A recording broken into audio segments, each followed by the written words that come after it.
And please tell me in the comments where you're listening from. I would love to interact with you legends.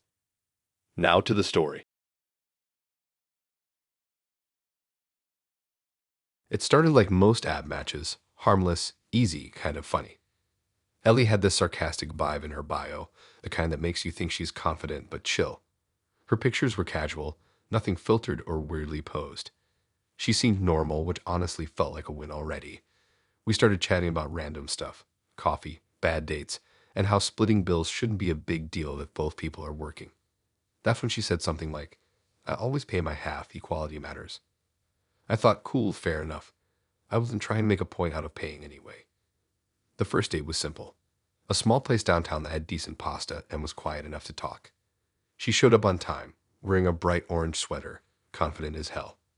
Conversation flowed pretty naturally. No awkward pauses, no weird phone checking. When the bill came, she leaned forward before I could even grab it, saying she'd Venmo her half. I didn't argue. It felt balanced, and honestly, that was kind of refreshing after a few dates with people who expected a free meal without even pretending to offer. The second date was at a mini golf place, which she picked. She was competitive but funny about it. Every time she missed a shot, she'd narrate it like a sports commentator. I laughed a lot. When we grabbed smoothies after, she asked for the total so she could split exactly what she owed, down to the cent. It was slightly over the top, but I figured maybe she was just trying to prove a point about fairness. Still, part of me thought it was a bit much to Venmo someone $6.43 for a smoothie. By the third date, I started noticing she treated everything like a transaction. She mentioned things like, "I paid for the last Uber, so this one's yours," or "I spent $12 on parking today, so even if you get dessert." It wasn't a big deal, but it did make things feel a little mathematical. I liked her though, and I wasn't about to ruin it over a few bucks. We went to a comedy show that night. She laughed harder than anyone else in the room, like she was trying to prove she could have fun. Afterward, we sat by the waterfront, talking about random things, relationships, exes, work stress. It actually felt kind of real.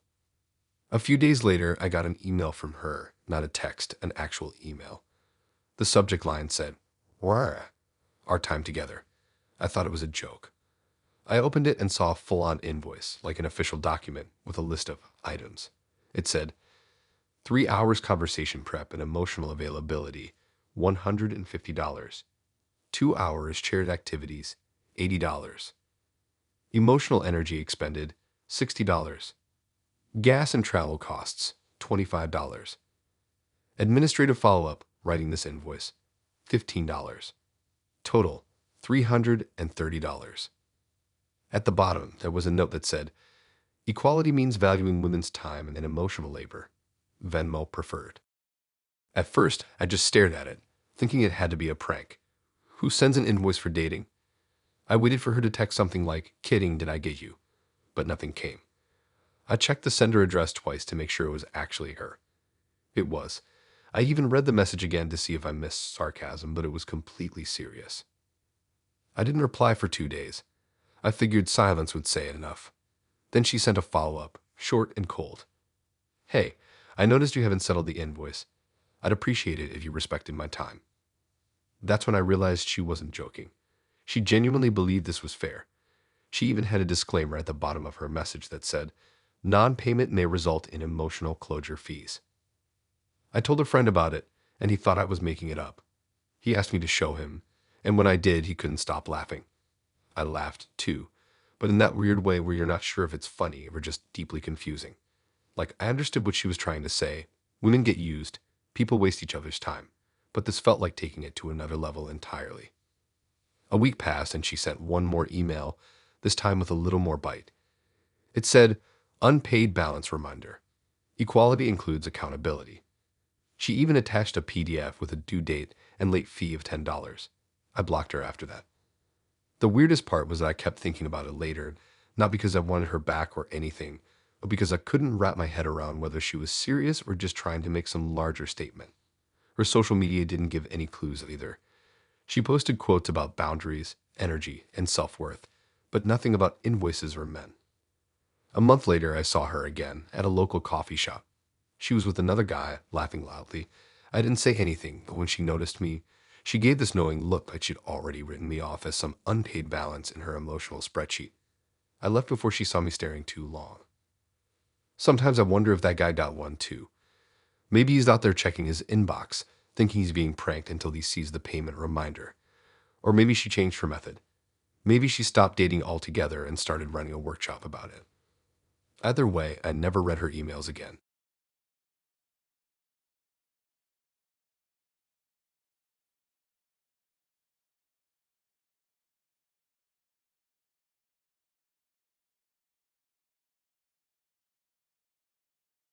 You ever get that weird gut feeling before a date, like something's slightly off, but you can't name it? That was me before meeting Jared. We've been chatting for about 2 weeks, mostly at night, when he'd send voice notes about random things like how people fake confidence online or how society's obsessed with validation. I thought he was just deep, maybe a little too into podcasts, but not a red flag yet. He was funny, sarcastic, and he actually used punctuation, which somehow feels rare on dating apps. He suggested grabbing tacos at this food truck park that had live music on Fridays. It sounded casual and safe, so I said yes. When I got there, he was already sitting at one of those metal tables near the back, hoodie pulled up even though it wasn't cold. He waved me over, all smiles, and the first thing I noticed was a small silver thing clipped to his shirt, like a button or mic. I asked what it was, and he said it was for recording thoughts because he was doing a personal vlog. I didn't think too much about it since people do that now. I figured maybe he was one of those content guys documenting his self-growth journey. The date started off fine. We ate tacos, joked about how the music was so loud we could barely hear each other, and shared one of those ridiculous churro desserts. He asked questions, real ones, not the surface level kind. Stuff like what made me trust people, or whether I had ever felt like I was pretending to be someone else online. It was intense, but not in a bad way. I liked that he was curious. At one point, though, he kept glancing toward a corner of the lot where a few people were standing with phones out. I assumed he was distracted and renewed them, but later I noticed one of the phones pointed straight at us. I made a joke like, "You got paparazzi?" He laughed it off, said they were friends helping him capture footage for something he was working on. That's when my stomach dropped a little. Footage? Of what? He brushed it off before I could ask again. The next day, he texted like everything was normal. He even said he had a great time and wanted to take me to a thrift market that weekend. I said maybe. Something about that camera thing felt weird, but I wasn't sure if I was overreacting. I even told my roommate about it, and she said maybe he was just doing a project. She told me to relax, so I did. A few days later, I was doom scrolling on YouTube, and a thumbnail caught my eye. It said, "She doesn't know she's part of the experiment." My stomach immediately flipped because the guide in the thumbnail looked like Jared. I clicked it, and sure enough, there he was. Same hoodie, same taco park, same table. My face was blurred, but my voice wasn't. The title card said something like, Episode 4, Testing Authenticity in Modern Dating. The video started with him talking to the camera about how people are fake on dating apps and how he wanted to see the real reactions of women when faced with uncomfortable truths. Then it cut to clips from our date. Me laughing. Me talking. Him zooming in slightly when I said something personal. The caption under my blurred face said, "Subject expresses vulnerability after 20 minutes of rapport."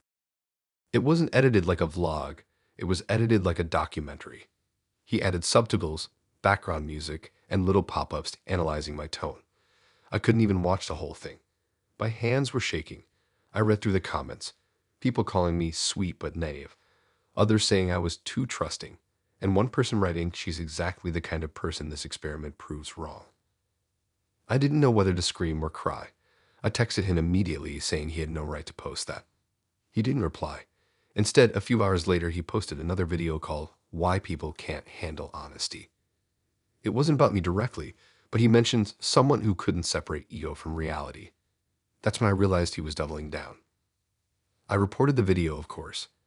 YouTube took it down after a few days, but not before it got thousands of views and got reuploaded to smaller channels. Once something's online, it's basically impossible to erase it. My friends found out. One of them even sent me a clip on TikTok that had my blurred face with a caption like, "When your date becomes content." The worst part wasn't even the embarrassment. It was realizing how calculated it all was. He hadn't just randomly decided to record. He planned it. There were other videos too with other women, each one labeled as subjects, each one filmed without them knowing. Some of them even commented on my video saying they'd been through the same thing but didn't know what to do. I tried reaching out to him again, this time through Instagram. He blocked me, but his bio said filmmaker, truth above comfort. He started selling merch with that slogan. That's when it hit me. He wasn't just doing this for fun. It was his whole identity. A few weeks later, a mutual friend sent me a link to a podcast where he was being interviewed. He was talking about his theories like it was art. He said he was exposing how people perform emotions in relationships. He even bragged about being banned from a few dating apps because of misunderstandings. The host laughed, called him bold. I turned it off halfway through. I didn't see him again in person, but I started noticing his followers growing. His videos got more professional, more polished. Some of the newer ones had people signing release forms on camera, which I guess made it legal, but I could tell he learned his lesson, not morally, just strategically.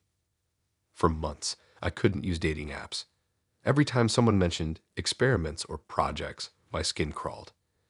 I even thought about quitting social media altogether. I felt like an object in a science fair display labeled female behavior under observation. One night, I got an email from an unknown address.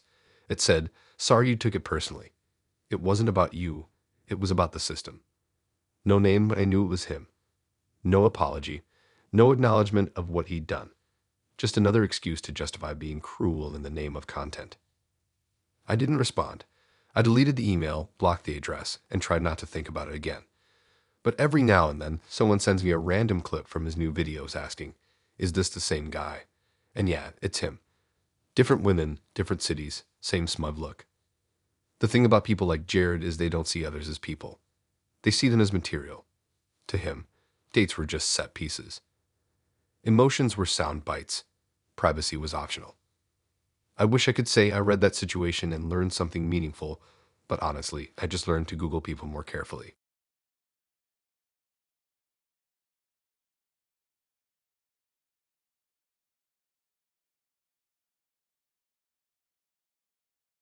I met Anya during a stretch when I was trying to take dating apps less seriously.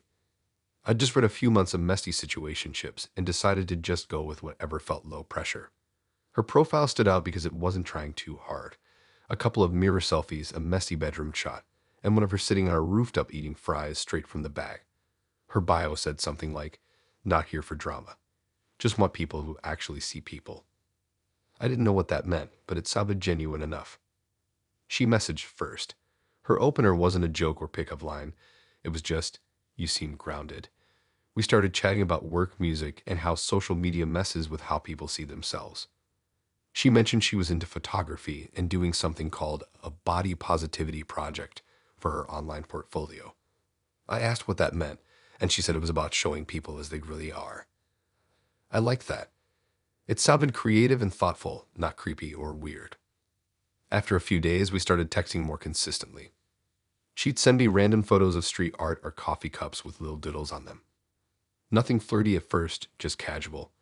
Then one night, she sent a picture of her photo setup, backdrop, ring light, and all, and said, "You'd look good in this light." I thought she was just complimenting me, but she followed up asking if I'd ever want to be part of her project. I said maybe, thinking it would just be a few portrait shots. We met for the first time at a park.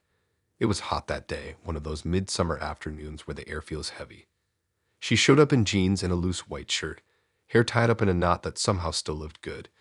She talked fast, moved fast, laughed at everything. The kind of person who fills silence before it can settle. We sat under a tree, shared some snacks, and talked for hours. She told me how she used to be obsessed with editing her photos, and finally stopped when she realized how much time she wasted trying to look like someone else. I actually liked hearing that. It felt honest. The second time we hung out, she brought her camera. Said she wanted to capture a few natural shots while we walked. I didn't mind. It was just some park pictures.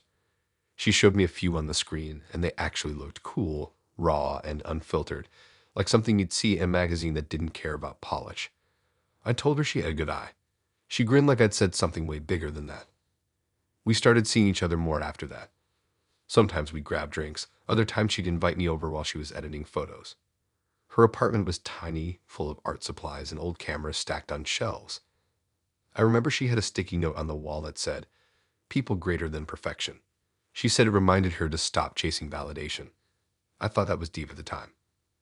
One night, she asked if I'd be up for helping with her project again.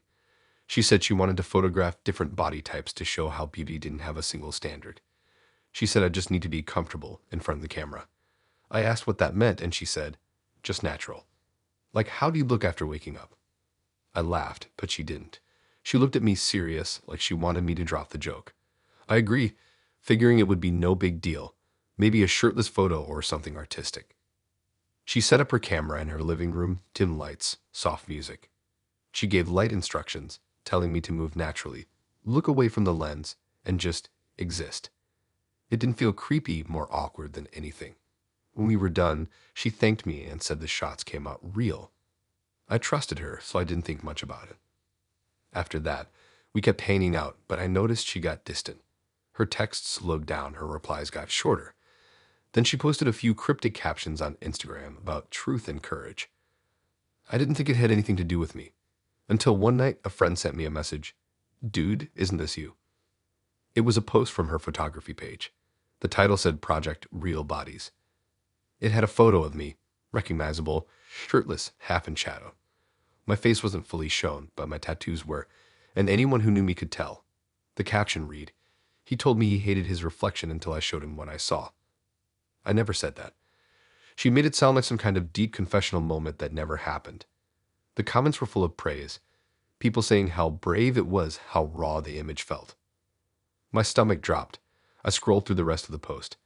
There were more photos, different angles, different lighting, none of which I remembered her taking. She must have kept shooting after I thought we were done. I texted her right away, asking what that was and why she posted it without asking. She replied hours later. It's art. You agreed to be part of the project. You said you wanted to help. I didn't remember saying that. I told her she crossed a line, but she just doubled down, saying that my discomfort was exactly the point, and that people needed to confront how afraid they were of being seen. It felt manipulative, but she sounded so convinced of her own logic that I couldn't even argue with her. I asked her to take it down. She said no, claiming it wasn't just about me anymore. It was part of a larger statement. I threatened to report it, but she laughed and said she'd blurred my face so technically it wasn't illegal. For days, I kept seeing the post everywhere. People reshared it, wrote little essays about it. A few even messaged me privately, saying they recognized me and thought I was so inspiring. I wanted to disappear. Eventually, I reported the post to the site, but nothing happened. It stayed up. I started getting tagged in similar projects she posted later with new people. It was like a whole series now. She even did interviews about it on local art blogs, saying she wanted to reclaim vulnerability in a world obsessed with filters. She used phrases that sounded poetic but hollow, like every photo is a mirror we're scared to face. I didn't see her again after that. I blocked her on everything, but once in a while people still send me links. She's grown her following now. Thousands of likes on every post. Some of the comments mention how brave her subjects are. I wonder if they even know they're in it. It messed with me more than I expected. Not just the photos, but the way she twisted what happened. She'd taken something simple, trust, and turned it into her message. And I became part of a story I never agreed to tell. I thought about posting my side, explaining everything, but what was I going to say? That I was dumb for trusting someone who called it art. That I got tricked by good lighting and big words. People would just say I should have known better. Months later, I went to a small gallery opening downtown, just tagging along with a friend. Guess whose name was on the flyer? Anya. I almost left right then, but I stayed. I wanted to see it. Her exhibit was exactly what I expected. Black and white portraits, soft lighting, quotes printed on the wall about honesty through exposure. One of the prints was me. Same photo, same caption. Seeing it in person hit different though. It didn't feel powerful. It just felt cold. She spotted me before I could leave. Walked right over, smiling like we were old friends. She said something like, "You should be proud. People really connected with your image." I didn't answer. I just stared at the print and said, "That's not your story to tell." She didn't reply. Just looked at me like I didn't get it. Maybe I never would. I walked out before the event was even halfway done. The air outside felt heavy again, kind of like the first day we met. Only this time it wasn't heat. It was just the weight of realizing some people don't care who they are as long as they get their picture.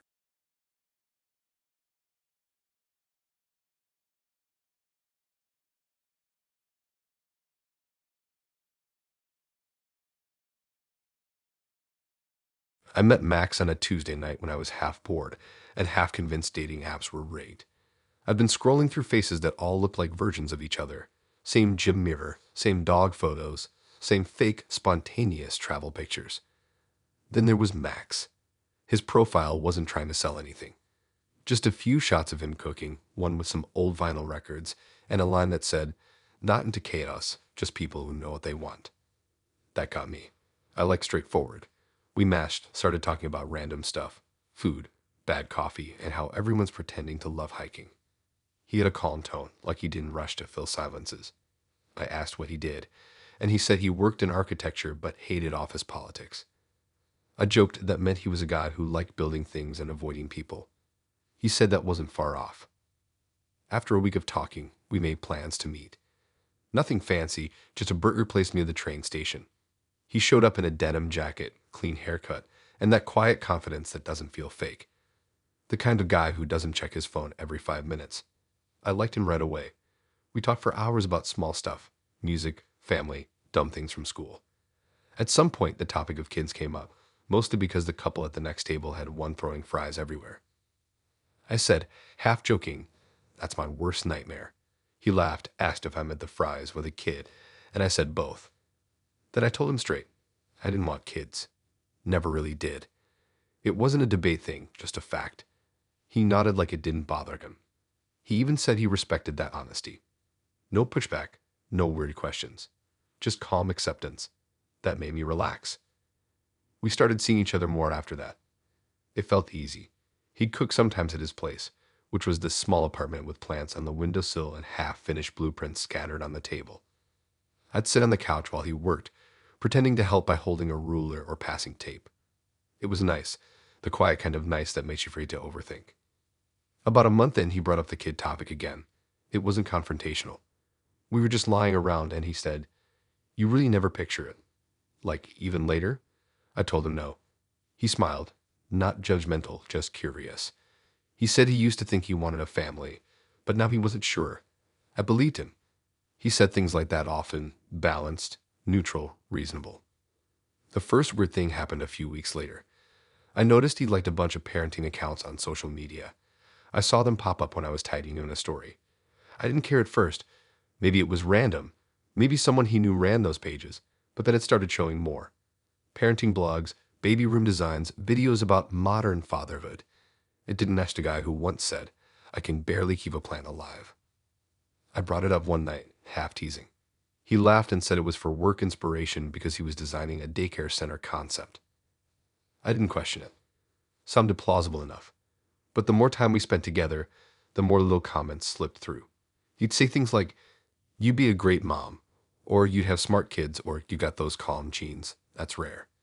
I brushed them off as jokes, even though they weren't funny.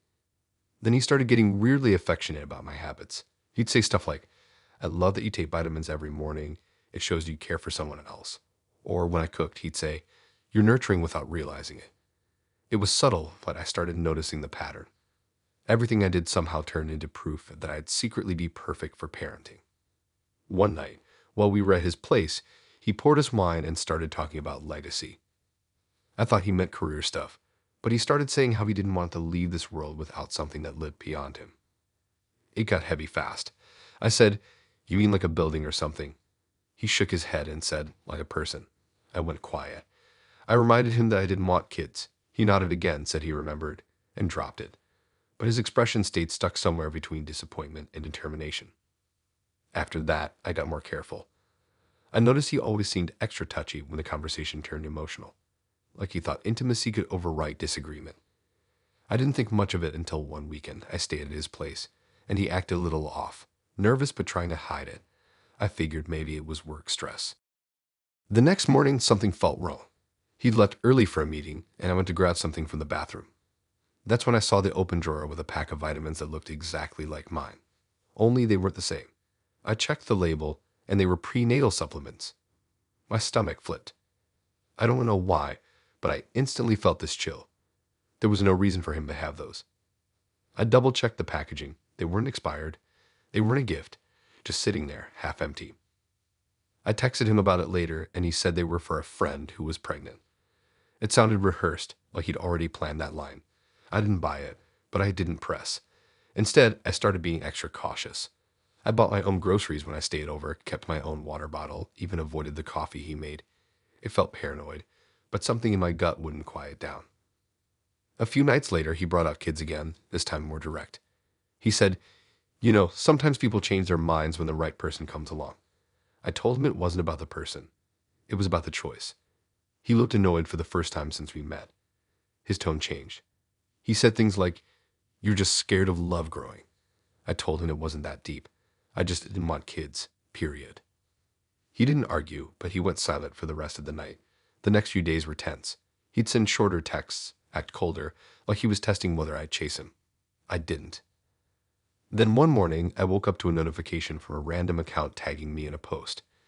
It was a relationship quote about women who think they don't want children but just haven't met real men. The caption said, "I'm patient." It wasn't a direct tag, but it was his handwriting in the graphic. I recognized it. I didn't even know what to do with that. I blocked the account immediately. That night, I went to his place to grab my stuff. He acted casual, like nothing happened. When I brought up the post, he laughed and said I was being dramatic. Then he said, "You thank me one day if I change your mind." That line froze me. It wasn't just a joke. His tone was too calm. I asked what he meant by that. He didn't explain, just smiled and said, "Some people need help seeing their future." I grabbed my things and left. I didn't hear from him for about a week. Then he sent one last message that said, "You'll always be the one that got away from her own potential." I didn't reply. I blocked his number, deleted his photos, and tried not to think about the fact that someone could twist care into control that fast. Months later, I ran into someone who'd also dated him. She recognized me from a mutual friend's story and pulled me aside at a cafe.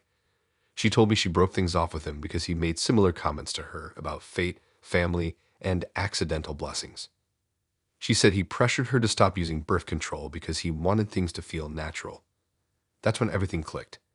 My stomach dropped, remembering the vitamins, a way he'd always poured the drinks, the way he talked about legacy like it was inevitable.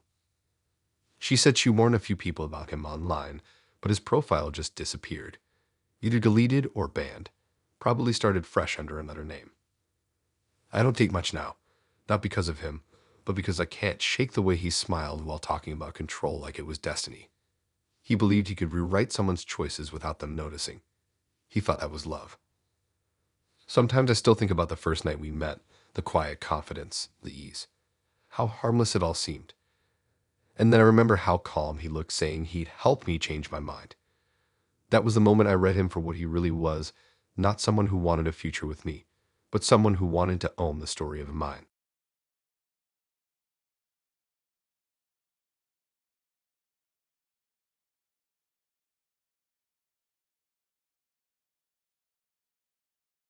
I met Haiba when I'd already sworn off dating apps twice that month. I downloaded them after a long week where everything else in my life felt too predictable. It was late at night. I was half watching a show and half scrolling through profiles I didn't care about. Then I saw hers. She didn't have that overly polished vibe that screams influencer in training. Her pictures were simple: messy bun, hoodie, one photo at a bookstore, one of her holding coffee in a parking lot. Her bio said, "Trust is earned, not owed." I remember thinking that was kind of dramatic, but I liked dramatic when it looked good. We matched almost instantly, and she messaged me first. She was sharp, fast with replies, never boring. Our first conversation jumped from music to philosophy to which cereal brand was elite. She was witty, confident, but in a way that made you want to keep up. Within a few hours, she felt familiar. I couldn't tell if it was her personality or the fact that she talked like she'd known me before. The first few days were normal. We texted nonstop, those long stretches of messages where you don't even realize you spent hours talking. She'd ask things that felt oddly specific, like what kind of person I usually go for or how I handle jealousy. I thought she was just being curious. She'd say things like, "People always fail loyalty tests they don't even know they're taking." I laughed it off, assuming she was quoting something she read online. We decided to meet up after about a week. She suggested a cafe downtown that was quiet but had good food. She showed up wearing a long brown coat, hair tied up, calm but confident. She talked a lot with her hands, and she had that kind of energy that made people look when she walked by. The date went well. We talked for hours. She was funny, kind of mysterious, and she really listened, like full attention, no phone out, no fake smiles. When we said goodbye, she bugged me and said, "I'm glad you're exactly who you said you were." I didn't get what that meant, but I figured it was just her being thoughtful. The next day, she texted saying she had a good time, and things kept rolling from there. We saw each other twice more in the same week. It felt fast, but good fast. A kind of connection where you forget you barely know each other. But there were moments that didn't sit right. Like she casually mentioned things I never told her, tiny details about my day that I didn't remember sharing. Once, she referenced a conversation I had with a friend about moving cities, something I hadn't told her yet. When I asked how she knew, she said I must have mentioned it before. I shrugged it off, thinking maybe I did. Then weird things started happening online. I noticed a new profile like one of my old photos on the app, even though I wasn't active.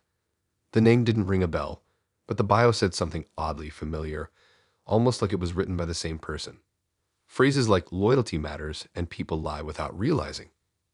I clicked through the pictures. They looked similar to Haiba's, same angles, same background colors, but not her exactly. The person had a slightly different hairstyle, but something about the smile felt identical. It was strange enough that I mentioned it to her. I sent her the link and joked, "You got a twin on here." She replied instantly, "That's hilarious. People always steal my pictures." I believed her, kind of. Catfishing is common enough. She even sounded annoyed, like it genuinely happened before. She said she'd report the account. A few days later, I got a match with another profile that looked different again, different name, different photos, but the energy was the same. The bio said, "Trust is tested in silence." I felt a pit in my stomach. I texted Heba about it again. She replied, "This app is toxic. I should just delete mine." That night, she came over to my place. Everything felt normal, but something about her vibe was different. Calm, like she'd won something. We watched a movie, ordered food, and halfway through she asked, "Would you ever talk to someone else while we're figuring this out?" I said, "No, obviously not." She smiled, leaned back, and said, "Good answer." That phrase stuck with me. The next morning, I woke up to a random message on the app from yet another account. This one had a fake name, no bio, but the profile photo was a blurry mirror shot. The first message said, "Would you still swipe right if your girlfriend didn't know?" My stomach sank. I replied, "Who is this?" No response. The profile disappeared within minutes. Later that day, I told Heba about it. She acted shocked, even protective. Said people were probably jealous because we looked happy. But the timing was too perfect. I started wondering if she was behind it. Something in her eyes when I mentioned it, like a flicker of satisfaction. I didn't say anything, but I started testing her a little. I'd tell her something small, like I was grabbing lunch at a specific place, and then wait. Every time I get a new message from a mystery profile, either referencing it or liking my recent post within an hour. Always accounts that look new, barely any followers, always some cryptic caption about truth or trust. After a week of this, I confronted her. Not aggressively, just direct. I told her I thought she was behind those profiles. She didn't deny it right away. She just stared for a second, then said, "Would you have stayed loyal if you hadn't been tested?" I froze. She said it so casually, like she'd been waiting for me to ask. Then she told me everything. She admitted she created 6 different profiles, some to talk to me, some to watch me. She said she needed to know who I really was, not the version I showed her. She said people lie all the time, and she refused to be lied to again. I didn't even know what to say. I asked why she didn't just trust me. She said, "Because trust has to be proven." Then she listed every little thing she did. How one account matched with me before our first date to observe how I talked. How another sent me messages to see if I'd flirt back. How one followed my friends to see what kind of people I hung out with. I just sat there numb. She genuinely believed this made sense. She said she wasn't trying to hurt me. She just wanted to feel safe. She framed it like it was some kind of psychological study. When I told her it was insane, she looked offended. She said I was overreacting and that she'd done worse tests on herself. I asked if any of her past relationships ended because of this. She said, "They failed before I could even finish testing them." That sentence pretty much told me everything. I asked her to leave. She didn't argue. She just stood up, looked at me like she was disappointed, and said, "I was hoping you'd be different." Then she walked out. I blocked her number that night, deleted the app, and tried to forget. But the next morning, I woke up to 6 missed calls from unknown numbers. No voicemails, just silence. For the next few days, random accounts started viewing my stories. All blank profiles, no photos, all with names that looked like they were made in a rush, like user 90,832 or truth seekers. I ignored them, but I couldn't shake the paranoia. A few weeks later, I bumped into her at a grocery store.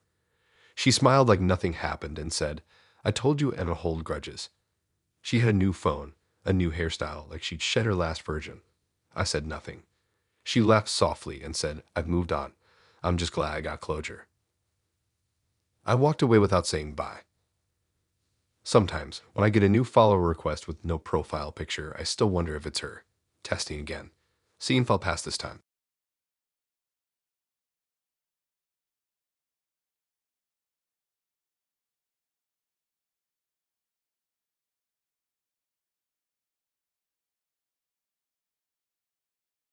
Tony came into my life during what I call my quiet era, when I wasn't looking for anything serious but didn't want to be completely alone either.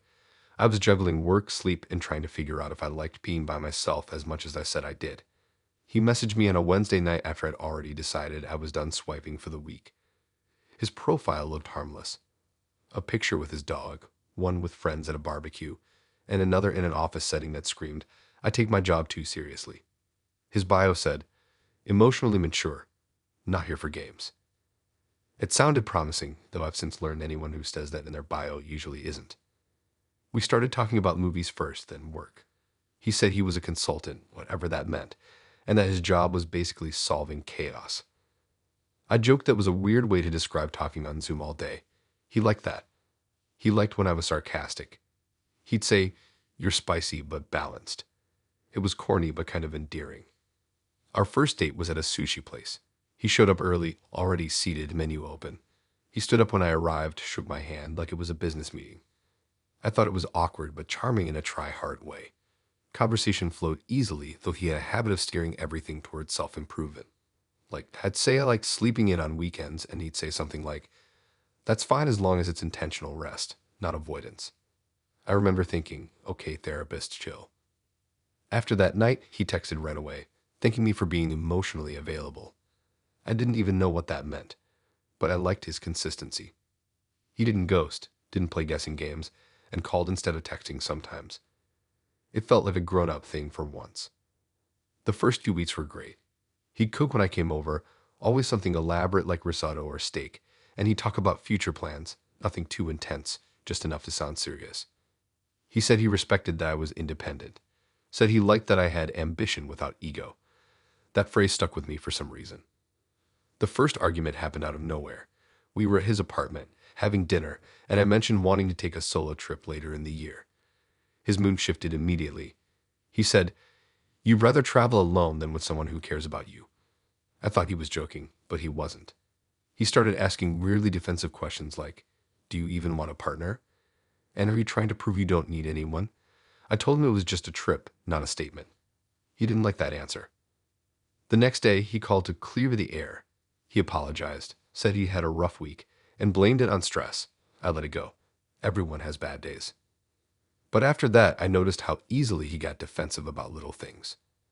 If I didn't reply to a text within a few hours, he'd say, "Communication is key, remember?" If I canceled plans because of work, he'd act supportive at first, but then say something passive like, "If someone matters, you make time." I started feeling like I was constantly being evaluated. Still, I stayed. Mostly because when things were good, they were easy. He could be funny, thoughtful, and weirdly attentive. Like, he remembered what I said in passing and bring it up later. But it also meant he used those same details against me during arguments. One night, we got into another fight, this one over something stupid. I liked a friend's photo on social media, and he asked why I never posted him, but always gave attention to others. I said it wasn't that deep. He said that kind of defensiveness meant I wasn't emotionally honest. It spiraled from there. He accused me of being afraid of commitment, of being addicted to independence. I told him he was overreacting. That word set him off. He raised his voice, not shouting, but sharp. Then he said, "You're proving exactly what I mean. You shut down when someone challenges you." I stood up, grabbed my stuff, and told him I was leaving.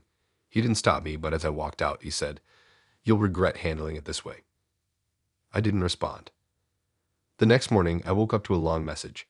It was paragraphs of pseudo-therapy language, saying I was emotionally avoidant, that I used work as an excuse to block intimacy, and that I needed to self-reflect. I didn't reply. I blocked his number. A week went by. Things were calm. Then one morning, my boss called me into her office. She looked uncomfortable. On her desk was a printed email.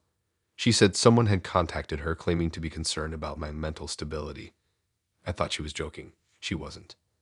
The email was from Tony. Full name, signature, and all. He'd written this long, detailed message saying he was worried about my recent behavior, that I'd shown signs of burnout and emotional distress, and that he thought it was important my workplace kept an eye on me for safety reasons. It was written like some formal wellness check, complete with phrases like "out of concern, not malice." My boss didn't know what to do. She said she wanted to believe it was a misunderstanding, but had to check in because it sounded serious. I was mortified. I told her it was a personal thing, that he was an ex who didn't handle rejection well. She believed me, but I could tell the whole situation made her question things. I was furious. I tried calling him from another number. He answered calm as ever. I told him what he did was insane. He said, "You clearly needed help, and they deserved to know," like he was doing me a favor. I told him to never contact me again. He said, "That's what unstable people always say when they're confronted." I hung up shaking. After that, he started showing up online in weird ways, liking old posts, watching my stories from burner accounts, posting vague quotes about toxic partners who hide behind professionalism. He made one post that said, "It's crazy how some people pretend to be okay while falling apart in private. Hope their employers care enough to notice."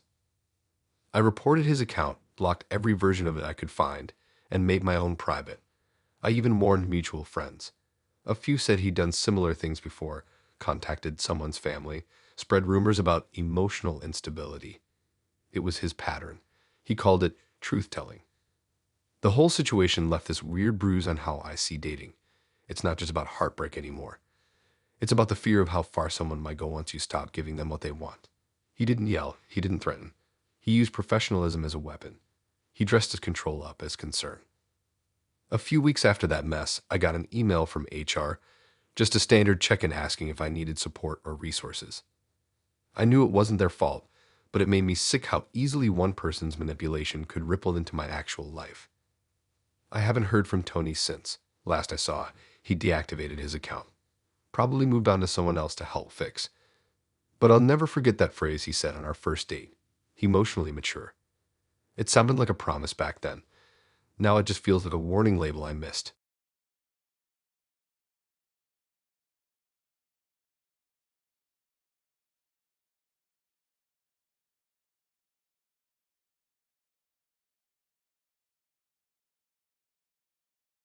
It started like one of those casual dating app matches that turn into something better than you expect. Kat wasn't the kind of girl who tried too hard. Her profile said she liked coffee that tasted like burnt hope, and her pictures were mostly blurry selfies and one with a cat that I later learned wasn't even hers. We matched late one night after I'd read 3 terrible bios in a row and decided to swipe right on anyone who made me laugh. She did. Our first date was at this half-dead cafe near the university. She said she liked the authentic chaos of it. I remember thinking that was a weird phrase, but kind of cool. She asked questions in this calm, curious way, like she was genuinely trying to understand me, not just fill silence. She'd ask stuff like when I last cried, or what I think happens when people stop loving each other. Heavy stuff for a first date, but it didn't feel forced. She made it sound natural, like she'd been thinking about it too. I told myself she was just deep. We started seeing each other twice a week after that. Sometimes coffee, sometimes long walks near the lake. I wasn't sure if we were dating or just in some slow motion getting to know you stage, but she texted me every morning with some random thought, quotes, questions, voice notes about her day. I liked that.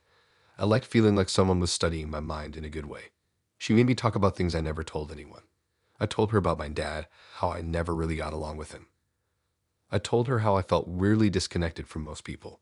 She'd listen, nod, and sometimes take small notes on her phone. She said it helped her remember stuff. I didn't think much of it. Everyone's glued to their phone anyway.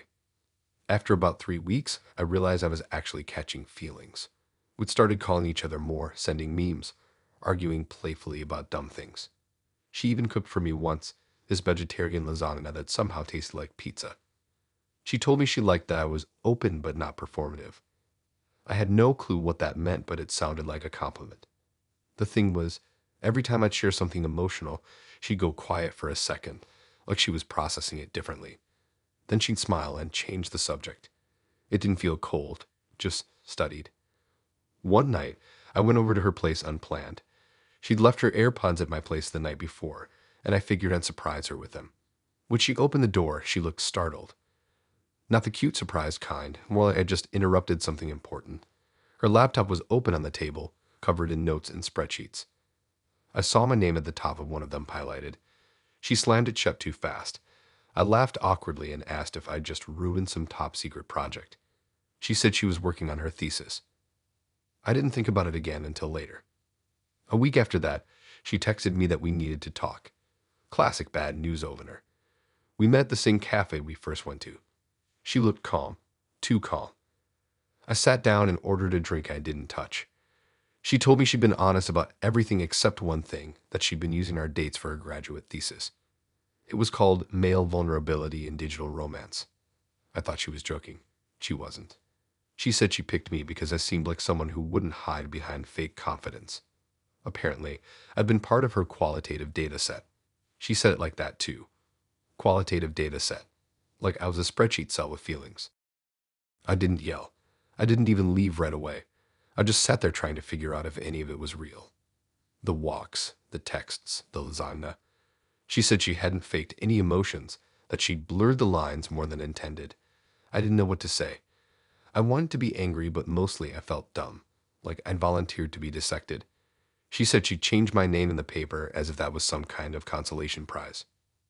Later that night, I went through our messages and realized how much she'd steered the conversations. Every emotional topic, every moment I opened up, she'd been taking mental notes. It felt like we're watching a movie and noticing all the foreshadowing you missed the first time. Even her compliments felt scripted when I read them again. She had called me refreshingly transparent. Now that sounded like something a researcher would write in a report. For a few days, I debated whether to report her to the school or something, but I didn't even know what rule she broke. I'd agreed to talk, to date her, to tell her things. She never made me sign a consent form because technically it wasn't a formal interview.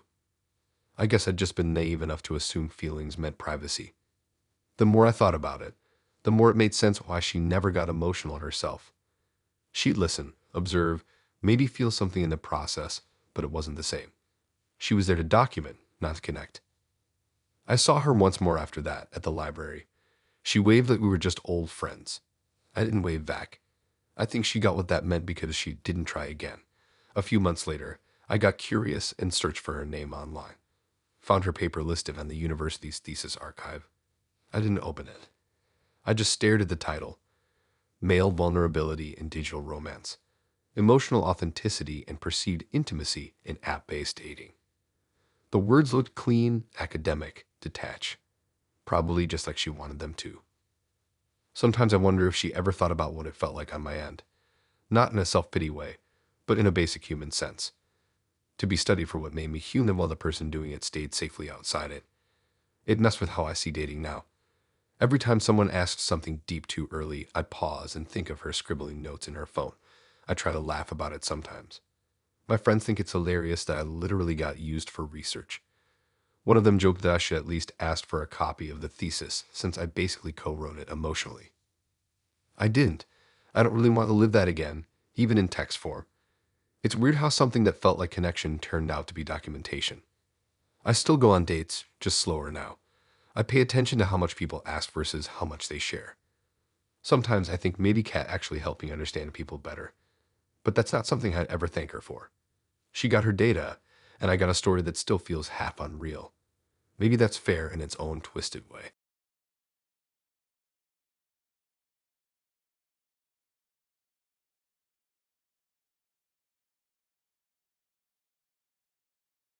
The first time I saw Liam's profile, it felt like opening an ad.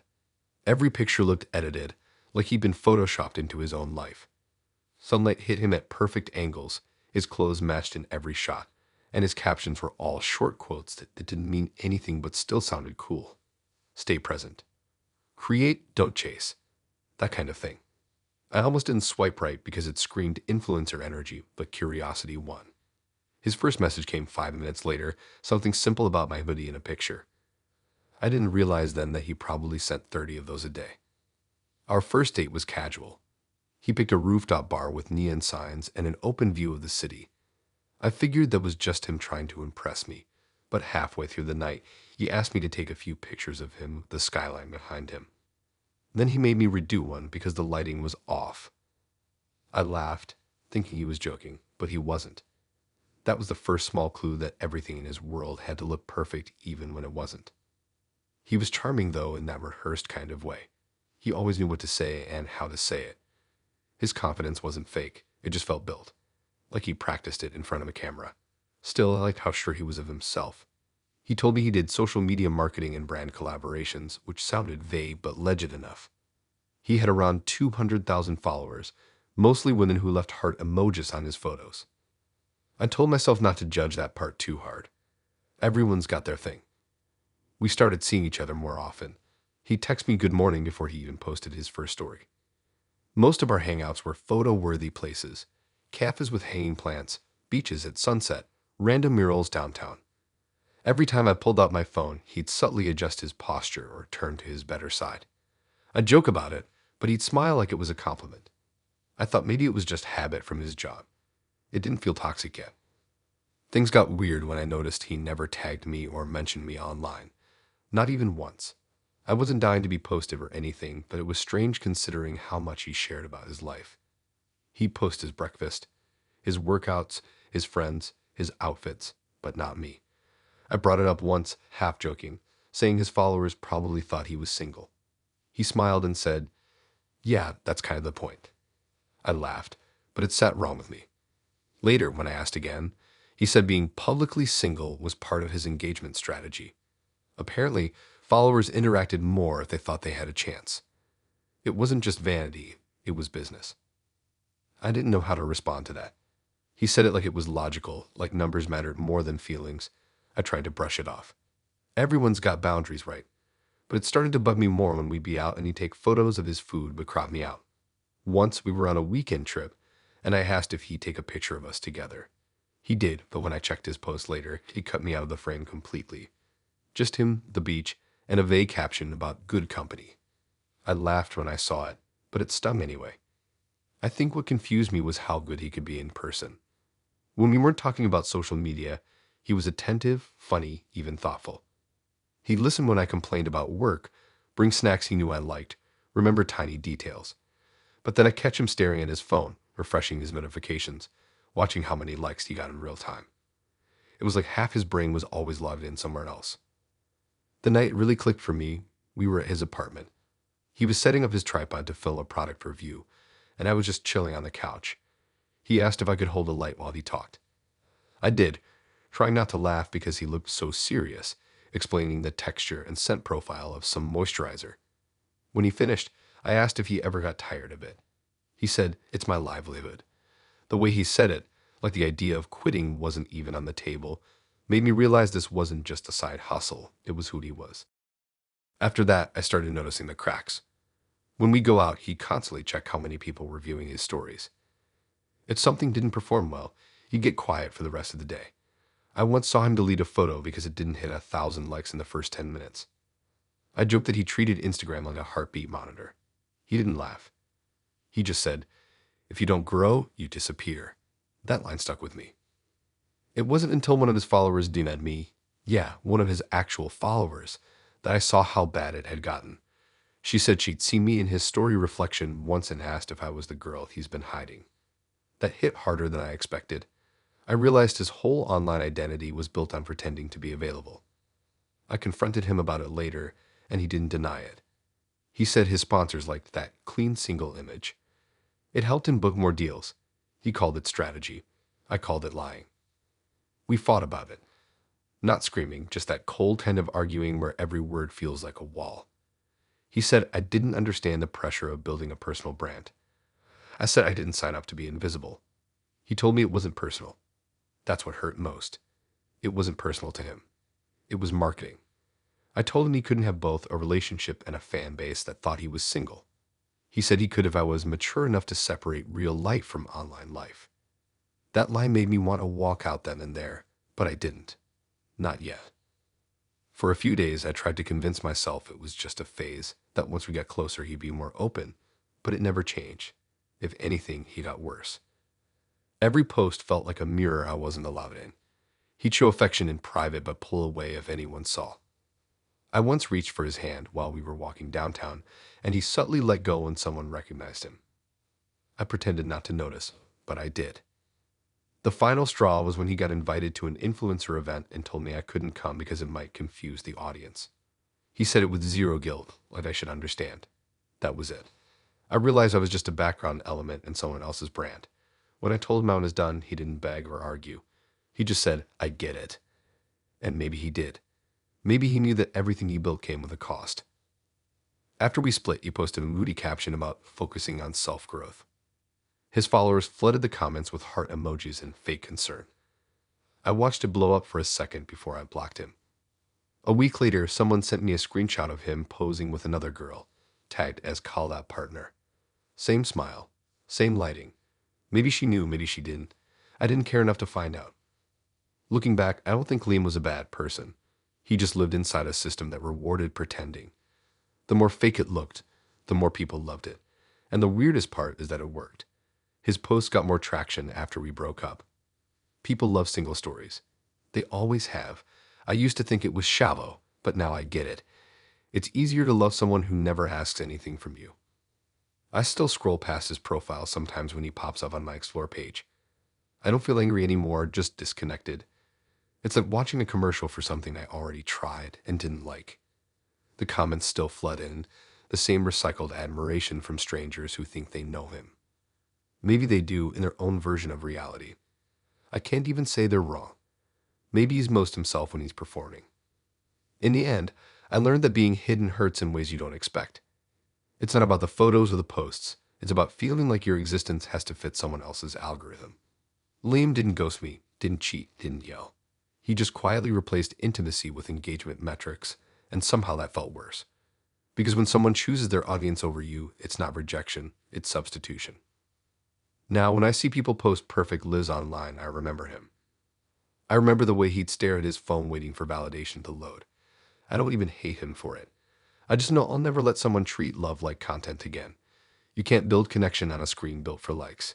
It doesn't matter how many followers you have if no one actually knows you.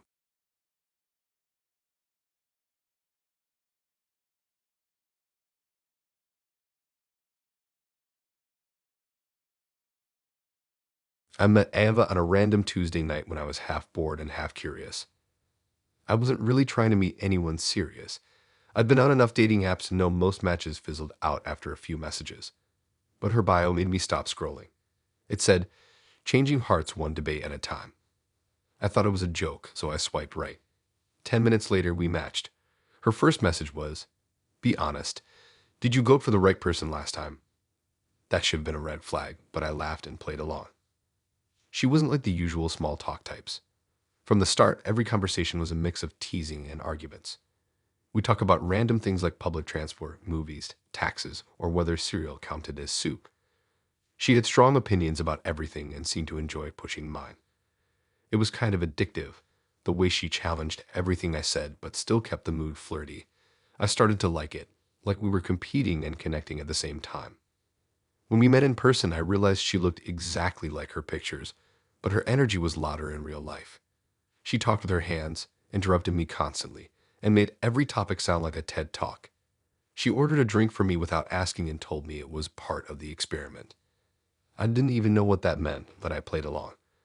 The whole night felt like a back-and-forth tennis match of ideas and jokes. Somewhere between the second drink and her fourth eye roll, she told me she only dated men who voted differently from her. I laughed because I thought she was messing around. But then she explained, in complete seriousness, that it was her way of building empathy through relationships. I didn't know what to say. It was one of those things that sounded deep if you didn't think too hard about it. She said she liked understanding the enemy. I should have been offended, but I just found her strange in an interesting way. We started seeing each other once a week. She'd pick the places, usually loud bars or cafes filled with students and weird art. Every date turned into a mini debate session. She'd bring up politics, psychology, or whatever controversial topic was trending that week. I'd try to steer the conversation towards something normal, like favorite movies or weekend plans, but she'd find a way to turn everything back into an argument. Even music. She said the artists I listened to revealed my socioeconomic conditioning. I joked that she must have been doing a PhD in overanalyzing. She didn't laugh, but wrote something down in her notes app. Despite all that, I was hooked. She was unpredictable. One night she'd rant about the environment, the next she'd talk about astrology as if it were science. When she smiled, it broke the tension completely. It was like she used her seriousness as a test, and every time I passed it, she let her guard down a little. I told my friends about her, and they said she sounded exhausting. They were kind of right, but something about her curiosity made it impossible to stay away. About a month in, I noticed she'd start steering the conversations in one direction, politics. Not broad stuff, but the exact things I'd said I disagreed with during our earlier talks. She'd dig into every statement, ask me to justify it, and then tell me how interesting it was that I thought that way. She wasn't mean about it, but she always had that look, like she was diagnosing me. I started to realize she wasn't debating because she liked conversation. She was testing me. One night, after we had a long argument about some policy topic, she looked at me and said, "You're not as close-minded as I thought." I didn't know how to take that. She sounded proud, like she made progress on some project. That's when it clicked. She wasn't dating me because she liked me. She was dating me because I was her political opposite, and she liked the challenge of changing my mind. I laughed it off, but she didn't deny it. A week later, I went over to her place for the first time. She lived in a small apartment filled with plants, books, and sticky notes everywhere. The bookshelves looked like a sociology professor's office. She had everything from political theory to self-help to relationship psychology. I looked closer at some of the sticky notes and noticed they had phrases like narrative empathy, identity dissonance, and confirmation bias, active strategy. I asked what they were for, and she said it was just reminders, but the way she said it sounded rehearsed. While she was in the kitchen making drinks, I noticed a whiteboard near her desk. It had bullet points under the heading Personal Conversions. I swear my name was there, written in red. I stood there staring at it, half thinking it was a joke, half hoping it was. When she came back, she saw where I was looking and froze for a second. Then she laughed nervously and said it was just a game she played with her friends, seeing how many people she could shift ideologically. It was weirdly specific for a game. I didn't know what to say, so I didn't. We watched a movie after that, but I couldn't stop thinking about the list. I left early, saying I had work the next morning. On my way home, I started replaying everything she'd ever said. The way she'd ask deep personal questions about why I believed certain things. The way she'd get quiet when I agreed with her, like she was tracking progress. It all made sense now. I wasn't a boyfriend to her. I was a project. I didn't talk to her for a few days. When she finally texted, it was just, "Didn't I push too hard?" I said maybe.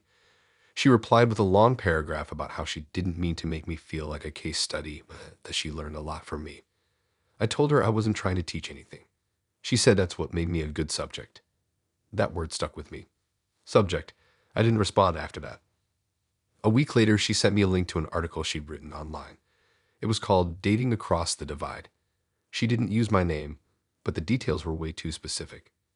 She wrote about a guy she met who embodied moderate ideology but had high emotional receptiveness. She said he was proof that relational proximity can dissolve polarization. I sat there rereading the line, realizing that was me. She basically turned our relationship into her personal essay.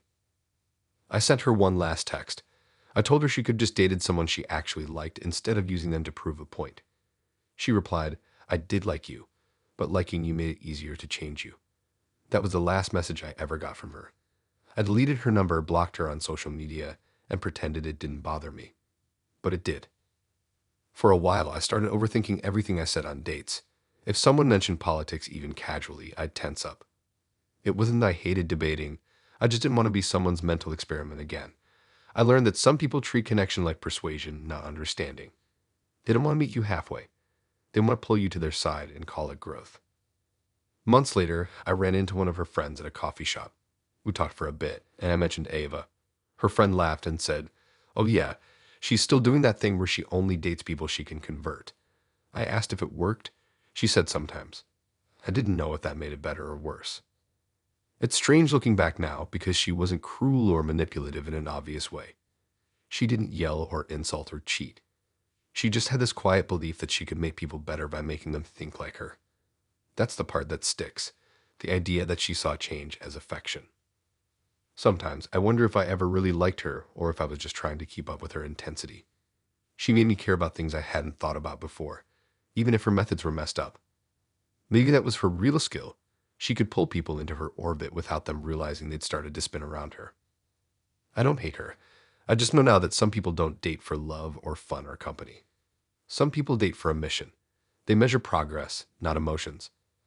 I was just one checkbox in her grand theory about human nature. And maybe in her mind, she succeeded. I guess that's what makes it sting a little, that even walking away might have been exactly what she predicted I'd do.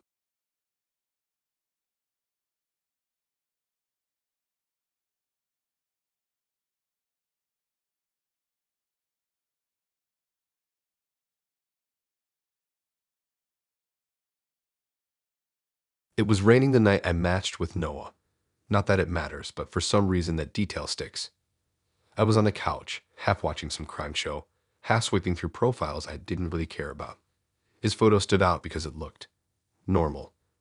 No gym mirror, no car selfies, no cringe quotes. Just him holding a coffee in a messy kitchen. His bio said, "Looking for something real, not just swipes." I'd heard that line 100 times before, but something about the way he phrased it felt less forced. We started chatting that night, and it was easy. He wasn't trying too hard, didn't drop emojis every other word, didn't sound like he was copy-pasting the same jokes. He asked real questions and actually listened. We talked for hours about random stuff. Movies, weird college jobs, favorite breakfast foods. He told me he used to work in a psych lab, and I joked that it sounded like something out of a thriller. He said it was mostly boring data entry and questionnaires. That's how he got interested in studying online behavior. I didn't think much of it then. Our first date was at a bookstore cafe. He showed up wearing a worn hoodie and sneakers, nothing flashy, but he had that quiet confidence that made him feel older than he was. We sat there for 3 hours talking about everything from old music to how dating apps made people weirdly competitive. He said he was thinking about quitting them because they turned dating into an endless consumer cycle. That stuck with me. I've been thinking the same thing but never said it out loud. Over the next few weeks, things got good fast, like unusually smooth. He wasn't clingy but never disappeared either. He texted good morning but not spam. He planned dates but let me choose the place. It felt balanced in a way I wasn't used to. We started hanging out at his apartment, more small, cluttered, full of books and takeout boxes. He had a corkboard on his wall with papers pinned up, some with graphs, others just sticky notes with words like trust, authenticity, and perception gap. I figured it was research stuff. He said he was working on a side project about digital relationships. About a month in, we were lying on his couch after watching a movie, and he brought up the idea of quitting dating apps together. He said he was done with all the swiping and algorithms, that he wanted to focus on something real. I agreed instantly. It felt symbolic, like we were making a pact to not get lost in the digital mess again. He even made me delete the apps while he watched, which I thought was kind of cute. Then he deleted his too, or at least he said he did. 2 days later, one of my friends sent me a screenshot. It was from a dating app I just deleted. She asked if I was back on it because she'd seen my profile. I told her I wasn't, but when she showed me the picture, my stomach dropped. It was me. My name, my photo, even the same prompts I'd written. But the messages were different, and the guy replying wasn't me, it was Noah. At first, I thought maybe someone had stolen my pictures. It happens. But the next day, another friend texted me saying she'd matched with someone using my photos but the name Claire. That's when I knew it wasn't random. I confronted Noah over text, and he didn't reply right away. When he finally did, he said he needed to explain in person. We met at his place that evening. He looked nervous, which was new for him. I didn't sit down. I asked him straight up why my pictures were on a fake account. He sighed and said, "It's not what you think." Then he launched into this calm explanation like he was presenting research. He said he was part of a study on catfishing, something about understanding online attraction and trust formation. He said he used my photos because we deleted our apps, and he needed new visual stimuli for the experiment. Those were his exact words. I just stood there, trying to process that he'd basically stolen my identity for a study. He said he blurred out my last name and never used personal info, so it wasn't invasive. He made it sound so clinical, like it was no big deal. I asked if the people he was messaging knew it was fake, and he admitted they didn't. He said deception was part of the methodology. I think that was the moment I stopped listening to his explanations and just felt disgusted. He tried to justify it, saying he was collecting behavioral data about how people respond to profiles and how emotional connections form. I told him that using someone you're dating for that was messed up. He said he didn't see it that way, that it was controlled observation. I remember laughing in disbelief because it sounded like he rehearsed that line. He said it was temporary, that he was going to delete everything once he had enough data, like that made it fine. I left before he could finish. I didn't yell, didn't throw anything, just walked out. I think he knew he'd crossed a line because he didn't try to stop me.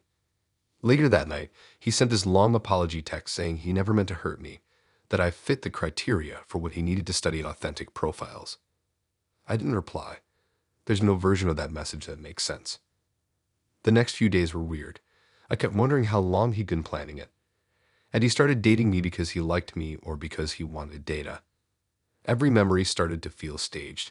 The way he asked me questions about why I used certain pictures, why I wrote certain captions. He even asked once what kind of messages I usually ignored. I thought he was just curious. Turns out he was gathering research material. A week later, I checked and all the fake profiles were gone. But by then, the damage was already done. My face had been used to lure strangers into conversations they didn't know were fake. My words had been recycled into his experiment. I couldn't even tell my friends the full story without feeling stupid. Who gets catfished by their own boyfriend? I found out later through someone at his university that he actually submitted a proposal for an independent study about authentic identity construction in digital dating. He didn't get approval, meaning whatever he did wasn't even official research. It was just him doing it on his own. That made it worse somehow. He wasn't just unethical, he was rogue. Months after, he emailed me one last time. He said he deleted all the data and learned his lesson about ethical boundaries. He said he missed me, which made me laugh out loud because who says that after stealing someone's identity? I didn't answer. I deleted the email and blocked him everywhere. For a while, I stopped using dating apps completely. I couldn't even look at them without feeling gross. Every profile felt like a possible trap. Every guy who asked too many questions made me suspicious. Eventually, I got back on, but with a different mindset. No deep talks too soon. No personal details right away. It's kind of sad, but it's the only way I can do it now. Sometimes I still think about Noah, not because I miss him, but because I can't figure out what he actually felt. Did he like me at all, or was I just convenient data? I'll probably never know. He said once that people reveal their truest selves when they think they're being observed anonymously. Maybe he believed that. Maybe that's how he justified it. What gets me the most is that I actually believed him when he said he wanted something real. He talked about deleting the apps, about escaping the shallow parts of dating culture. And then he used that exact promise as a setup for his experiment. The irony's not lost on me. Now, whenever someone talks about studying human behavior, I get this weird chill. Not because I hate research, but because I've been on the wrong side of it. There's something creepy about being analyzed without knowing it, especially by someone you thought cared about you. It's not like getting cheated on. It's deeper. It makes you question if any part of it was genuine. The last thing I'll say about Noah is this. He made me understand how easy it is to turn people into data. You strip away the names, emotions, and context, and suddenly everything looks clean, measurable. But real people don't fit into charts or theories. We're messy, inconsistent, confusing. Maybe that's why he studied us instead of actually trying to connect. He said he was looking for authenticity. I guess he found it. Just not the kind he expected.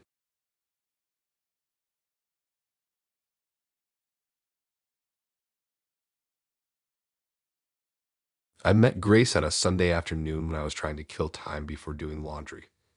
I wasn't expecting anything serious. I'd been swiping more out of habit than hope. Her profile wasn't dramatic or overdone. No travel shots, no adventure junkie captions, just a picture of her with a dog and a short line that said, "I like order but not control." That stuck in my head for some reason. It sounded balanced. I swiped right. She matched back in less than a minute and messaged first, asking what my 5-year plan was. Not hey or how's your day. Just straight into a question that felt like a job interview. I sent a joking answer about trying to master the art of not burning pasta. She replied with fair, but seriously. So I gave her an honest one. I told her I wanted stability, maybe to buy a place one day, maybe start a small business. She said that was reasonable. It wasn't the flirty start I expected, but somehow it worked. Our first date was in a cafe that looked like it was designed for people who make productivity playlists. Clean walls, quiet music, people typing on laptops. She showed up early, already sitting with her coffee and reading something on her tablet. She stood up when she saw me, smiled quickly, and said I was exactly on time, which boded well. I remember thinking she talked like someone who measured things most people just felt. We got along better than I thought we would. She was sharp, confident, funny in a dry way. She didn't ramble, she analyzed. Every topic had structure. If I mentioned something random, like my favorite sandwich place, she'd ask follow-up questions like, do you go there out of habit or taste preference? It felt weirdly formal, but also kind of refreshing. I was used to people just zoning out mid-conversation. By the third date, we'd moved past surface stuff. She told me about her job in finance, how she liked tracking data because numbers don't lie. I told her I worked in sales, which she said explained why I had adaptive energy. I wasn't sure if that was a compliment or a diagnosis. Still, I liked her. She had this calm control about her that made everything feel intentional.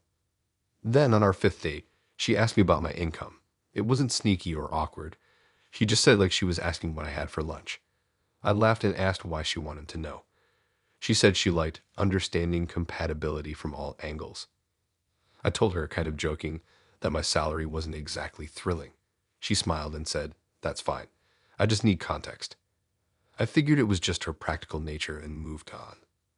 A week later, she invited me over to her apartment for dinner. She lived in this neat little place with perfectly aligned furniture and a calendar pinned above her desk. Everything smelled faintly of lemon. While she cooked, I looked around. She had a whiteboard with her goals listed: fitness, savings, career milestones. It wasn't weird, just very her. Dinner was great, and for a while, it felt normal. Music, wine, easy conversation. But after we ate, she said she wanted to show me something. She opened her laptop and pulled up a spreadsheet. It looked like something out of an office presentation: columns, graphs, highlighted cells. I thought maybe she was showing me something work-related until I saw the title at the top: Relationship Evaluation Metrics. She scrolled, and I saw a list of names, first names, dates, and numbers next to them. My name was one of them. I stared at the screen, trying to process what I was seeing. There were columns labeled Compatibility Index, Financial Stability, Communication Efficiency, and even Long-Term Viability Score. My row had numbers filled in next to each one. She started explaining like it was totally normal. She said she'd been keeping data on her dating life for years to track emotional patterns. She told me it helped her avoid repeating mistakes and stay objective about who she dated. She showed me my summary. Apparently, I scored high in adaptability and trust potential, but low in financial upward mobility. I sat there frozen, trying to figure out whether to laugh or get mad. I asked if she was serious. She said, absolutely. She went on, calmly explaining that she compared me to her past relationships based on metrics like emotional intelligence, conflict recovery speed, and future security alignment. I asked what future security alignment even meant. She said it was her way of measuring whether our life trajectories matched financially and logistically. I told her that was insane that relationships weren't equations. She said emotions were unreliable indicators, and this system kept her grounded. She even said it reduced heartbreak by 50%. She had data to back it up. I just stared at her, realizing she didn't see anything wrong with it. I asked if she ever actually fell for anyone or if it was all just analysis. She said she believed love existed, but that it functioned best with structure. I couldn't argue with that without sounding like the irrational one, so I just said I needed air. She didn't stop me. When I got home, I couldn't shake it. The idea that someone had literally put my personality into a spreadsheet. Every moment we'd shared, every conversation reduced to numbers. I tried to imagine her sitting there after our dates, plugging in new data points about me. Loss per hour, time to vulnerability, income potential. It made me feel like a product she was reviewing. A few days later, she texted me saying she didn't mean to upset me. She said her process wasn't personal, it was preventative. She added that I was one of her higher scoring matches. That line weirdly made it worse. I told her I wasn't interested in being part of a database. She replied, I understand. I'll archive the entry. Archive, like I was a file. I didn't reply after that, but a week later she emailed me, an actual email, with a short message thanking me for the insight and data contributions. She attached a screenshot of the spreadsheet with my row marked closed. I deleted it immediately. For a while, I tried to tell the story to friends as a joke. Yeah, this girl graded me like a science project. They'd laugh, but then ask questions like, wait, what'd you score? I didn't even know. I hadn't looked that closely. Maybe I didn't want to. Months passed before I could look back at it without cringing. Part of me wonders if she was right in some twisted way. Maybe having structure saves you from heartbreak. Maybe most people do their own version of what she did, just not on spreadsheets. We all keep score somehow. Who texts first? Who apologizes? Who cares more? She just made it literal. Still, it messed with my head. Now, when someone asks me about my job or plans too soon, I freeze for a second, waiting for the evaluation to start. I try not to judge people for being organized, but I can't help picturing hidden charts behind every compliment. The weirdest part is that I think she really did like me. She wasn't trying to be cruel. In her mind, this was honesty. She wanted something that worked, and she thought data could make it predictable. It's almost sad, in a way. She trusted numbers more than feelings because numbers never lied to her. People did. I heard from a mutual friend months later that she was still dating, still tracking, still updating her charts. Apparently, she even added new categories: adaptability to feedback, financial transparency, emotional ROI. I laughed when I heard that, but a small part of me wasn't surprised. Some people can't stop trying to quantify chaos. I don't think about her much now, but every once in a while I'll see someone pull out a phone mid-date to jot down a note, and my brain flashes back to that spreadsheet. The neat little boxes, my name sitting in one of them like a statistic. It's not something you forget easily. She wanted to find love that could be proven. I just wanted something that didn't need a graph to make sense.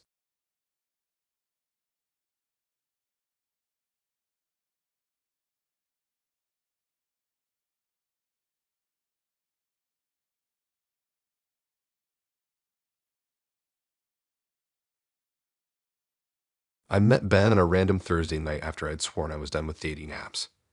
I deleted them twice that month already, but boredom always wins. His profile looked simple: no shirtless mirror selfies, no CEO of Vibes captions, just a few pictures of him cooking and hiking. His bio said, old school manners, modern mindset. I didn't know what that meant exactly, but it sounded decent enough. I swiped right. He was smooth from the start, not pushy, but confident. He asked how my week was going and didn't make any of the usual cringy jokes. We messaged back and forth for 2 days before he asked me out for dinner. He picked the place, said he'd handle the reservation. I offered to split it, but he replied, don't worry about that. I've got it. I didn't argue. The restaurant he chose wasn't crazy fancy, but it wasn't cheap either. Mid-level spot, the kind that serves food in portions small enough to make you order dessert out of necessity. He showed up in a nice jacket, smelled expensive, and had that calm, composed energy that makes you pay attention. He pulled out my chair, opened doors, the whole thing. It was old school in a way I wasn't used to anymore. The bill came, and he didn't even let me see it, just handed over his card like it was no big deal. After dinner, we walked around the city, and he told me how he believed men should provide. I laughed and said, we're in 2025, you know. He grinned and said, doesn't mean I can't take care of someone. I didn't think much of it at the time. Honestly, it felt kind of refreshing after a string of half-effort dates where guys couldn't even decide on a place. Over the next few weeks, every date was the same pattern. Ben insisted on paying for everything: drinks, rides, food, movie tickets.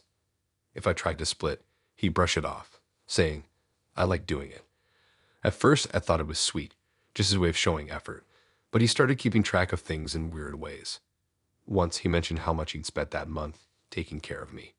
He said it like a joke, but something about the way he said taking care made my stomach twist a little. He was generous, no doubt. He even surprised me with small gifts: a book I'd mentioned once, a hoodie from my favorite brand, a set of noise-canceling headphones. I appreciated it. But I also started noticing that every time he gave something, he seemed to expect a little more control afterward. Like he'd start saying things like, I like when you post more natural stuff, or you don't need to go out with your friends that much, you got me. Always said casually, but there was a way behind it. One night, after dinner, he brought up the idea of traditional loyalty. I asked what that meant. He said, if I'm providing, I expect transparency. No secrets, no games. I told him that sounded fair, but I didn't realize his version of transparency was extreme. A few days later, he said he wanted to sync energy, which turned out to mean exchanging passwords, not just for streaming services or phone locks, but social media. I laughed, thinking he was joking, but he looked serious. He said, I'm not asking because I don't trust you. It's about openness. Real relationships don't need walls. I told him I wasn't comfortable with that, and his whole tone changed. He said it wasn't a big deal, that he just wanted to feel included in my digital life. I refused, and he got quiet. After that, things felt different. He didn't text as often, didn't sound as more. When we met again, he was polite but distant. Then, out of nowhere, he sent me a long message saying that relationships only work when both people aren't invested in the same way.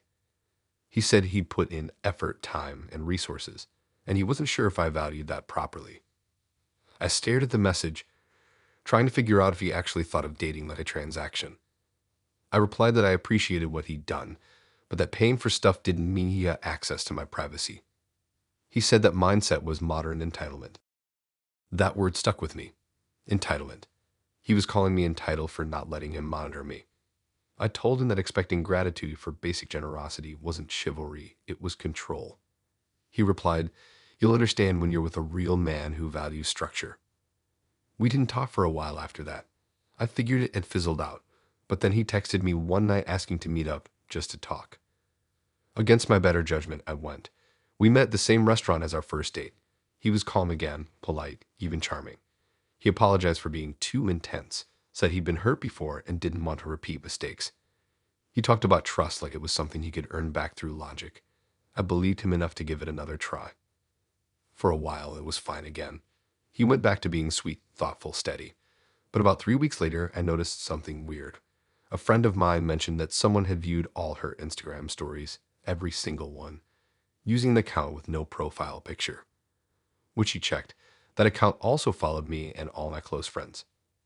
I didn't think much of it until I realized the username had the same numbers as Ben's birth date. I asked him about it the next day casually. He didn't deny it. He said he made a secondary account to keep an eye on things because he didn't want misunderstandings. I asked what that even meant. He said, I just like knowing what's happening in your world when you're not around me. That was it for me. I told him it was over. He said, you'll regret walking away from someone who actually cares. A few days later, he Venmoed me $80 with a caption for dinner, gas, and closure. I didn't know whether to laugh or throw my phone. I sent it back with no comment. He texted once after that, something like, good luck finding someone who gives as much as I did. I didn't answer. The weirdest part wasn't even the controlling behavior. It was how normal it had seemed at first. He wasn't loud about it. He didn't yell, didn't threaten, didn't get dramatic. He just slowly built a system where he gave and expected quiet obedience in return. And I almost let him because he dressed it up as generosity. After it ended, I started thinking about how subtle control can look like care. People always mourn about obvious red flags, but they don't talk about the quiet ones, the ones wrapped in kindness and effort. The let me take care of you that really means let me decide for you. It took me a while to stop second-guessing myself after that. For a long time, I felt guilty, like maybe I should have just been more open. But then I realized open didn't mean transparent to the point of erasing boundaries. Open meant honest, not monitored. I ran into him once months later at a store. He looked the same, put together, confident. He smiled and asked how I was, like nothing weird had ever happened. I said I was fine and walked away. As I left, he called out, still independent, huh? I didn't even turn around. Now, when I date, I don't get impressed by money or effort right away. I watch how people handle boundaries. Do they respect them or try to disguise control as care? Ben taught me that generosity without respect is just possession with good manners. He probably still thinks of himself as a gentleman who gave too much. I just think of him as the guy who tried to buy trust and got mad when it didn't come with a password.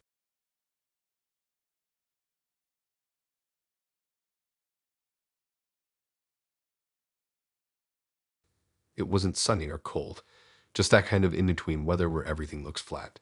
We'd been texting for a few weeks, and he'd asked if I wanted to grab dinner. Nothing fancy, he said, just something easy. We met at this burger place tucked between a laundromat and a tattoo shop, the kind of spot that smells like fries and old air. I remember liking that it didn't feel like a date place. Mark was already there when I walked in. He stood up to wave, tall, hair pushed back, smiling like someone who's comfortable being looked at. He had this calm energy that felt safe at first, like he'd never raised his voice about anything. We ordered food, sat near the window, and started talking about random things. Shows we'd read, music, dumb stories from work. It was fine. But somewhere after the food came, he started talking about relationships in general, like he'd been waiting to bring it up. He said he didn't believe in yelling or fighting.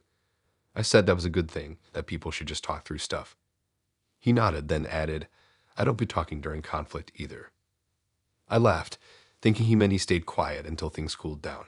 He looked straight at me and said, No, I mean silence. Total silence. He said arguments should be settled by quiet, not words. He said when two people fight, they should stop talking completely until someone breaks. He said silence tells the truth faster than conversation ever could.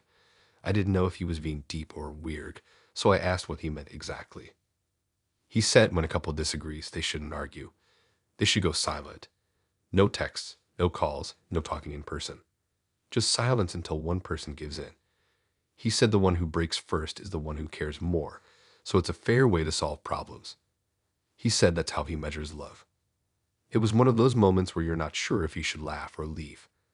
I said that sounded kind of harsh. He said it was balanced. He said emotions lie, but reactions don't. He said if you can stay quiet longer, it means you're stronger. He said he used to argue in past relationships, and it always got messy. Then he found the silent day rule, and things got better. He said every argument ended faster. I asked how long his silences usually lasted. He said it depended on the other person's emotional tolerance. He said his record was 9 days. 9 days. I asked what happens if the other person cries or apologizes just to stop the tension. He said that means they've learned. He said tears are part of resolution. He said crying is communication without words. The fries went cold while he explained it like a philosophy. He said silence builds control, and control builds peace. He said talking during conflict only feeds chaos. He said once both people understand that the relationship runs smooth. I tried to shift the topic back to something normal. I asked about his job. He said work was fine, that he liked structure. Then he said that's what he wanted in love too, structure. He said too many people let emotions lead, and that's why everything falls apart. Then he leaned forward a little serious now and said, would you be comfortable following that rule? I thought he was half joking. He wasn't smiling. I said it sounded a bit extreme. He said it's not extreme, it's necessary. He said love without discipline is childish. He said people who talk through conflict never really solve anything. They just talk until they forget why they were mad. He said his rule keeps people accountable. He said once you stayed silent long enough, you stop wanting to fight. You start wanting peace. I asked if that actually worked for him. He said yes. He said his last relationship ended peacefully because of it. He said she cried on day 8, and that's when he knew it was over. The way he said it, calm, almost proud, made my stomach tighten. He said he wasn't partless, just logical. He said everyone has a limit, and silence helps reveal it. He said arguments should end when one person breaks. He said once someone cries, there's no point continuing. It's nature's reset button. He said he didn't like unnecessary noise in life. He said silence shows respect. He said he hoped I wasn't afraid of quiet. The waitress came by to clear the plates, and he smiled at her like nothing about our conversation was strange. I sat there, pretending to scroll through my phone, trying to decide if I was overreacting. Then he said something that stuck. He said he'd already had one small test in mind. He said if we kept seeing each other, he'd want to practice the rule early just to make sure I could handle it. I asked what that meant. He said sometimes he'd stop replying for a while after disagreements to see how I'd respond. He said it was better to test endurance before love got too deep. I told him that sounded manipulative. He said it was the opposite. It was clarity. He said everyone manipulates, he just admits it. He said control is honesty if you don't hide it. He said silence also teaches patience, that after a few days of no contact, you realize what matters. He said crying is cleansing, like emotional detox. He said if you're strong, you don't cry, you just wait. He said relationships should train you to be calm. When the check came, he calculated the total out loud, rounded it exactly, and left a precise tip. He said details reveal character. Walking out, he talked about balance again. He said love should feel like discipline, not chaos. He said too many people chase excitement instead of control. Outside, the air was cooler, but it felt heavier somehow. He walked me to my car, hands in his pockets, calm as ever. He said he liked my emotional stability. He said I seemed like someone who wouldn't panic during silence. I didn't answer. He smiled and said, "That's good. You already understand the rule." Then he said goodnight and walked away like everything was perfectly normal. That night, I lay in bed replaying his words, trying to figure out if maybe I'd misunderstood him. Maybe he just meant space. Everyone needs space sometimes. But the way he said it, the way he believed silence could measure love, it wasn't space. It was control dressed as wisdom. 2 days later, he texted me, "Had a good time." I replied, "Yeah, it was interesting." He didn't text back. A week passed. Nothing. I started to think maybe I had done something wrong. Then one morning, a message popped up. "That was our first test. You passed. You didn't break silence." I just stared at it, half shocked, half disgusted. I didn't reply. Later that night, another text came in. "Communication is earned." I blocked him. For a while after, I caught myself thinking about how calm he'd been, how convinced he was that quiet could fix things. It made me realize silence can say a lot, but it doesn't always mean peace. Sometimes it just means someone's already decided they want control, and they're waiting to see if you'll give it to them.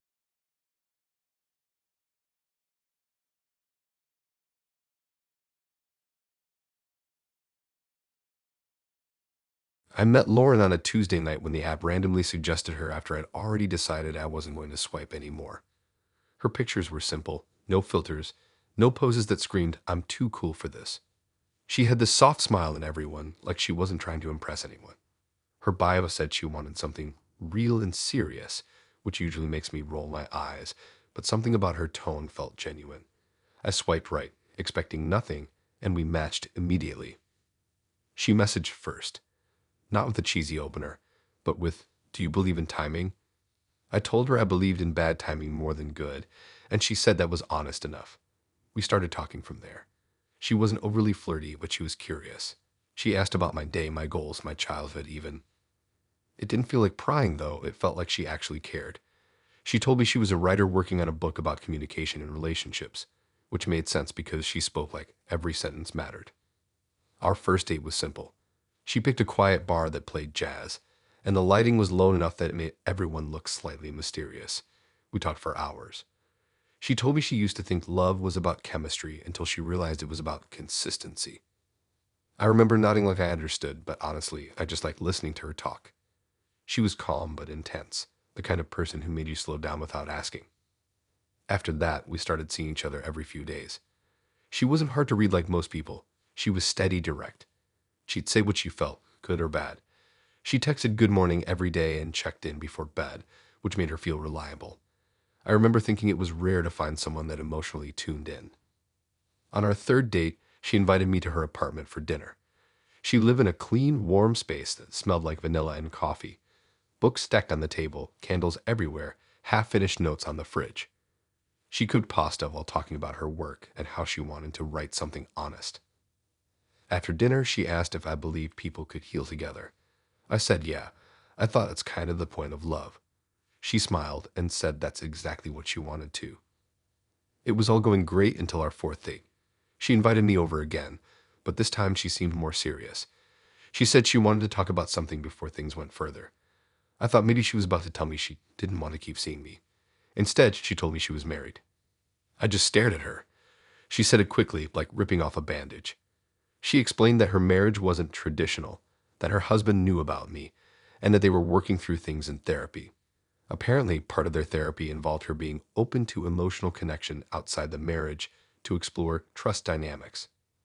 I thought she was joking. She wasn't. She said her husband supported it. In fact, she said he'd been reading our messages. My stomach dropped when she said that. Every text, every photo, every random conversation I thought was private, He'd seen them. I asked her why she didn't tell me sooner, and she said she didn't want to scare me off before I understood the purpose. She started explaining how their therapist believed in transparent exposure therapy, where the husband observes the wife's emotional behavior with another person to rebuild trust. I couldn't even process it. I told her that was insane, that it sounded more like voyeurism than therapy. She said it wasn't like that they were just monitoring communication patterns. Then she said something that made it worse. Her husband wanted to meet me. Apparently, he thought it would complete the exercise. I told her absolutely not, and she said, I get that, but it would mean a lot for our process. Our process, like I'd somehow been drafted into their therapy session without consent. I left right after that. Didn't yell, didn't argue, just walked out. My brain was too full to even react properly. I didn't text her that night or the next. She messaged me 2 days later saying she was sorry for not telling me sooner and that I'd handled it with maturity. She said she hoped I didn't think she'd lied. She just managed information in stages. I didn't reply. But she didn't stop. A few days later, she sent a long voice note saying she and her husband had talked about me in therapy. She said her therapist thought I represented authentic connection and that my reaction had shown emotional integrity. It felt insane hearing someone dissect my feelings like I was part of a case study. Then the weirdest thing happened. Her husband emailed me. Not even kidding, he found my email somehow. It was polite, formal even. He thanked me for being an honest variable in their emotional process. He said he understood if I didn't want contact, but he wanted me to know my involvement had been transformative for their marriage. I read that line 3 times, just sitting there trying to make sense of it. I forwarded the email to Lauren with a single line. This is not okay. She replied with, I understand. He just needed closure. I blocked both of them after that. For weeks, I couldn't stop replaying everything. Every time she asked me deep emotional questions, every compliment, every moment I thought was private. It was all part of some strange experiment between her husband, and their therapist. I kept wondering at what point I'd stopped being a person and become an assignment. The thing that messed me up the most was how normal it had all felt until that reveal. She'd seemed grounded, kind, even vulnerable.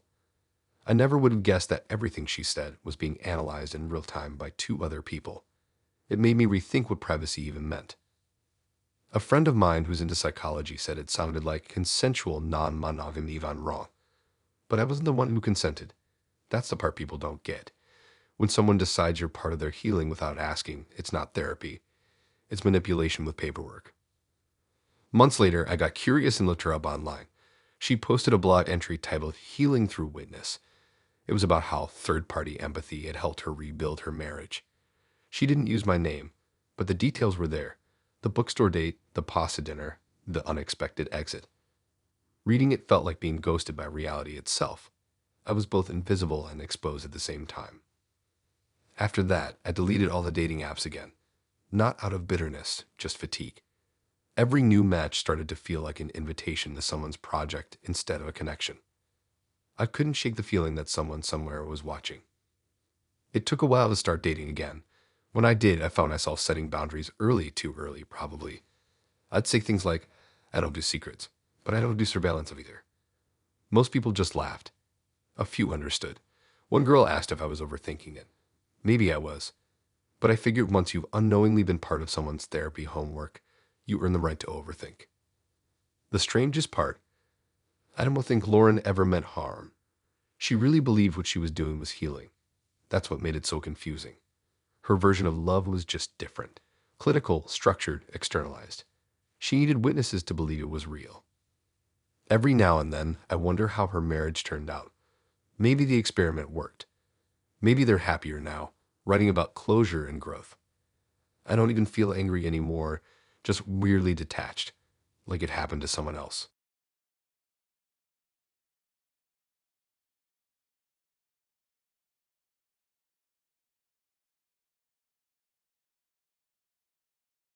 I didn't even want to go on that date with Jacob at first. My friend practically forced me. She said I'd been too in my head lately and needed to get out. I'd matched with him weeks before and never replied because his bio said, "Prove me wrong about modern dating." I figured he was one of those guys who complained about how people don't date like they used to. But he sent me a normal message one night, not corny or arrogant, just asking if I wanted to grab coffee sometime. I gave in. Our first date was fine. He was polite, maybe too polite. The kind of guy who doesn't interrupt, doesn't check his phone, laughs exactly when he's supposed to. He had nice eyes, though, that kind of soft brown that makes you forget what you were saying. He told me he worked in marketing but wanted to get into consulting. He talked a lot about growth, personal growth, professional growth, emotional growth. I joked that he sounded like a self-help podcast, and he laughed like he'd heard that before. We kept seeing each other after that, once a week, then twice. He wasn't the most exciting person, but he was reliable. Always on time, always texted back. He asked a lot about my exes, which I thought was just curiosity. He'd ask what went wrong, who ended things, whether I still talked to any of them. I told him I didn't, except for one who'd stayed a mutual friend. He seemed fine with that. Around our 5th date, he said he wanted me to meet some of his friends. I wasn't sure we were at the meet the friends stage yet, but he said it was just casual, dinner and drinks. He made a reservation at a nice place downtown and said his best friend and his girlfriend would be joining. Sounded normal enough. The night of the dinner, I got there a little early. Jacob was already seated, looking more dressed up than usual. He stood up when I walked in and pulled out my chair, like always. We ordered drinks and made small talk while waiting for his friends. About 10 minutes later, they showed up, or at least, I thought they were his friends. It took me a second to realize what was happening. The girl who walked in was clearly not just anyone. The way Jacob froze when he saw her said everything. His friend's girlfriend was his ex. You could feel the tension the second she sat down. I looked at him, waiting for an explanation, but he just smiled stiffly and said, "This is my ex, Emily, and her boyfriend, Ryan." He said it like we were all supposed to be cool with that. Emily smiled at me, that kind of polite smile that doesn't reach the eyes. I tried to keep my face neutral, even though my brain was screaming. The whole dinner felt like sitting in the middle of a live social experiment. Jacob was overly cheerful. Emily kept throwing these little backhanded compliments, and Ryan, poor guy, had no idea what was going on. He was just chatting about work while the rest of us pretended this wasn't the most awkward setup of all time. At one point, Jacob mentioned a trip he'd taken last summer, and Emily cut him off, saying, "Oh yeah, that was right before we broke up." She said it like she was throwing a dart. I sipped my drink and said nothing. Jacob's jaw tightened for half a second, then he smiled and changed the subject. Halfway through dinner, it clicked. He brought me there to prove something, to show her he'd moved on. Every compliment he gave me felt exaggerated, every laugh too loud, every casual touch on my hand too deliberate. I could practically see him waiting for her reaction. It got worse when Emily leaned back and said, "I'm glad you're seeing someone stable, Jacob. You used to pick chaos." He smiled and said, "Yeah, I learned my lesson." Then he looked right at me, like I was part of the lesson plan. After dinner, Emily and Ryan left first. The moment they walked away, Jacob let out a breath like he'd just finished a performance. I didn't even wait for him to start talking. I said, "That was your ex, wasn't it?" He said yes, but tried to make it sound harmless. He said they'd stayed on good terms and that this dinner was closure. I told him that if it was closure, I didn't understand why I had to be there. He said he just wanted to redefine dynamics in a real-world setting. I told him that sounded like something a therapist would say, not a boyfriend. He said I didn't mean to make it weird. I said, "You brought your ex and her boyfriend to dinner with us." He said, "Yeah, okay, maybe a little weird." I left right after that. He texted later saying he didn't expect me to understand right away. He said it wasn't about jealousy. It was about showing maturity. I didn't reply. But he kept messaging me for a week after, saying things like, "You handled yourself so gracefully that night, like I should be proud of being used as a prop." A few days later, I got a message from Emily on Instagram. She said, "Sorry about that dinner. I didn't know he was bringing someone." She also said he'd asked her out a few weeks before, just to talk. Apparently, she turned him down, and a week later, he planned that double date. She said, "He's been trying to prove he's over me for months. Don't take it personally." That line, "Don't take it personally," made me laugh out loud. How else was I supposed to take it? He literally made me part of his breakup therapy without asking. I didn't reply to her either. I just deleted both of them from everything. For a while, I kept replaying that dinner in my head, trying to figure out how I didn't see it sooner. All the little signs, his obsession with ex-talk, his weird interest in closure, the constant mentions of maturity. He'd been building up to that night the whole time. The thing that messed with me wasn't the dinner itself, it was how calm he'd been during it. Like he genuinely thought it was a reasonable thing to do. I remember looking at him across the table, laughing too loud at something Emily said, and thinking, you're not trying to move on. You're trying to win. After that, I started noticing how common that mindset is. People treating relationships like competitions instead of connections. Everyone wants to come out looking better, like it's some kind of scoreboard for emotional success. Jacob didn't want love. He wanted validation in the shape of me. A month later, I ran into him at a bar. He came up to say hi, like nothing ever happened. He asked how I was, said he'd been doing a lot of reflecting. I said, good for you. Then he laughed and said, you were actually part of that reflection. I said, yeah, I bet I was. Then I walked away. After that, I stopped letting people overshare about their exes on first dates. The minute someone starts talking too much about their past lessons, I know they're still stuck there. You can tell when someone's trying to build something new versus trying to rewrite an old story. Jacob taught me that not every person you date actually wants you. Some just want an audience. Some want a mirror. Some want to seem to prove a point to someone else. I was just a stand-in that night, the evidence that he'd moved on. It's funny how he talked about maturity so much, but the whole thing was just a performance for his own ego. He didn't want closure. He wanted applause. I don't think about him much now, except when I pass that restaurant. Every time I see it, I remember sitting there across from him, feeling like I'd walked into a play I didn't audition for. He wanted to show his ex what she lost. Turns out all she lost was someone who didn't know the difference between healing and showing off.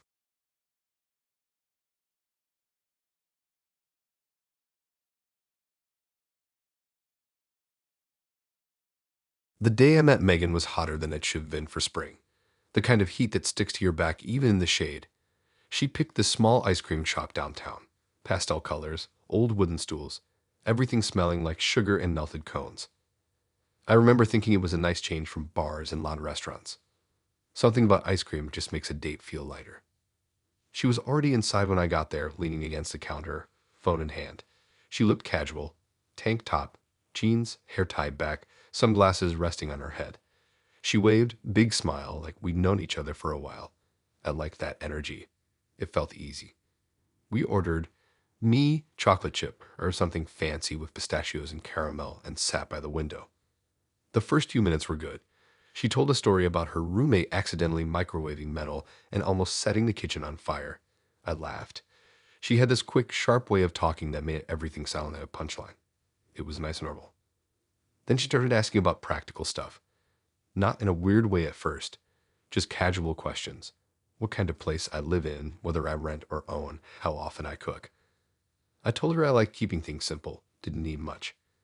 She nodded and said that was smart, then mentioned how she loved being in charge of her space.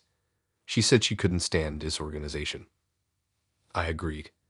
Everyone likes order. But then she said, that's why I always make the final call on what comes into the house. I thought she meant decorations or furniture. She kept going. She said when she dates someone seriously, she believes in shared structure. She said every household should have one person making final decisions to keep the system running. She said she'd learned that from her parents, one led, one followed, and it worked. She said she preferred being the one who led. I smiled a little, thinking she was half joking, but she wasn't smiling back. She said she'd never date someone who ignored her process. She said she's not controlling, she's efficient. She said she doesn't do chaos. Then she started listing examples. She said she always approves what groceries come in, what furniture stays, even what brand of soap her partner buys. She said it's not about control, it's about consistency. She said if two people start buying whatever they want, the home loses balance. I asked what she meant by approve. She said she has a spreadsheet. She said it helps her keep track of spending and aesthetics. She said partners appreciate it eventually because it makes things simpler. She said, it's not that I need permission, it's that I need awareness. I laughed, but she didn't. Then she said she extends that system to other areas too, like clothes. She said her last boyfriend used to buy cheap shirts, and she couldn't stand it. She said she took over his shopping and made him look presentable. She said he complained at first, but then people started complimenting him more. She said that proved her point.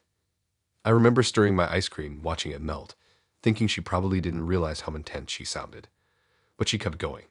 She said every purchase in a relationship reveals priorities. She said she can tell if someone's emotionally grounded by the kind of shoes they wear. Then she asked what kind of clothes I usually buy. I said whatever fits and doesn't cost much. She frowned.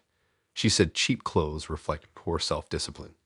She said people who invest in quality are more stable. She said she'd help me improve that if we got close. She said she could make me look put together.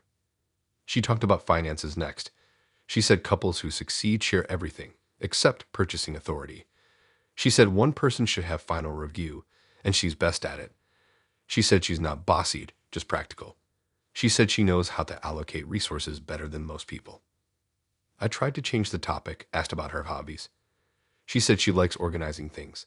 Closets, drawers, budgets, anything that needs order. She said she finds peace in systems. She said she once rearranged her ex's kitchen without telling him because his workflow was inefficient. I asked how he reacted. She said he was mad at first, but later admitted it looked better. She smiled like that was proof she'd been right all along. Then she said something that made me realize how deep this ran. She said, if we ever lived together, I'd need full say on purchases. Everything, food, furniture, even gifts. It's not control, it's protection. People buy things they regret when they're emotional. She said emotional spending ruins trust. I didn't know what to say, so I just nodded. She said she could tell I was understanding. She said she liked that. She said she dated too many people who resisted structure. She said rebellion always looks cute at first, but it collapses later. She asked if I'd ever let someone else manage my spending. I said no. She said that's why most people struggle. She said I'd thank her eventually. Halfway through the conversation, she started drawing something on a napkin, a chart. Columns labeled needs, wants, and waste. She said it's how she evaluates every expense. She said if a partner's purchases fall into the waste column too often, it means they're emotionally unstable. She said stability means sticking to the needs list. Then she said, I'd add clothing and personal care under needs, but only if I approve the brand. The ice cream had melted completely by then. I didn't even notice until she looked at my cup and said, you shouldn't let things melt like that. It's wasteful. She said people who let things melt usually lack follow-through. She smiled softly, like it was a small joke, but her eyes didn't match the smile. I said I'd been distracted. She said distraction is a habit, not an accident. I tried one last time to shift the tone, asked about her favorite movies. She said she doesn't watch much fiction, it's unrealistic. She said she prefers documentaries about organization and minimalism. She said messy art makes her uncomfortable. By the time we finished, I knew there wasn't going to be a second date. When we stood up to leave, she said she had fun. She said she liked that I listened. She said she could tell I wasn't wasteful by nature, just untrained. She said she could help with that if I gave her a chance. I said sure, just to end the conversation. She smiled and said, perfect. I'll text you a list later. When I got home, she'd already sent a message. It said, had a nice time today. I made a basic improvement plan for you. Start by listing your last 10 purchases and sending them to me. I'll categorize them for efficiency. Then she added a winking emoji as if that made it normal. I didn't reply. The next day, another text came in. You must be busy. That's okay. I'll remind you later. Everyone needs a little structure at first. I blocked her after that. Still, sometimes when I walk by that same ice cream shop, I think about how something so simple, just two people eating dessert, can turn into a conversation about control disguised as help. And I remember how she said it, so calm, so confident, like her version of order was the only right one.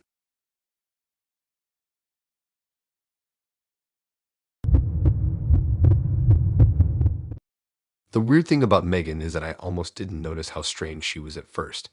She had that kind of normal charm that makes you forget to look for red flags. Her profile wasn't dramatic, just a couple of photos of her at random coffee shops, and one of her standing on a trail somewhere with a caption about fresh air fixing everything. Her messages were easy too, simple but funny. No overthinking, no weird flirting tactics. It all felt natural, which is probably why I said yes when she suggested dinner after only 2 days of chatting. We met at this small restaurant that had low lighting and of old songs playing quietly in the background. I remember she showed up a few minutes late, apologizing because she lost track of time journaling. She had that soft, thoughtful vibe, like the kind of person who uses reusable straws and reads poetry ironically. She smiled a lot, and when she talked, she looked you straight in the eye, which made it hard not to pay attention. The date went well. We talked about everything: music, travel, family, childhood. She told me she worked as a counselor's assistant and wanted to become a therapist herself. She spoke about it with so much passion that I actually found myself fitting into it. She said people fascinated her, especially the way they reveal themselves when they feel safe. I remember thinking that was a nice line, but she said it like a fact, not a flirt. We started seeing each other pretty often after that. She was easy to be around. She'd ask real questions, but never make things uncomfortable. She had this calm energy that made everything feel lighter. She liked picnics, late-night drives, random thrift store trips. I thought she was one of the most grounded people I'd met in a long time. Then, around our fourth date, she texted me saying she had a surprise for me. I assumed it was something small, maybe a gift or a new place she wanted to show me. She said to meet her at this cafe near her apartment. I got there early, and when she walked in, she wasn't alone. There was another woman with her, probably mid-30s, wearing glasses and holding a notebook. Megan introduced her as Dr. Lee. I laughed because I thought it was a joke, like maybe they just bumped into each other. But then Megan said, "I hope this isn't too weird, but I invited my therapist to join us." I thought she was kidding. She wasn't. She explained it so calmly that for a second I doubted my own reaction. She said she'd been talking about me in her sessions, apparently in a good way, and that her therapist thought it might be interesting and helpful to observe how she interacts with people she's close to. She said it would help her get better insight into her dating patterns. I sat there trying to process that while her therapist smiled like this was a normal Tuesday. I said, "Wait, like, you told her to come here to watch us?"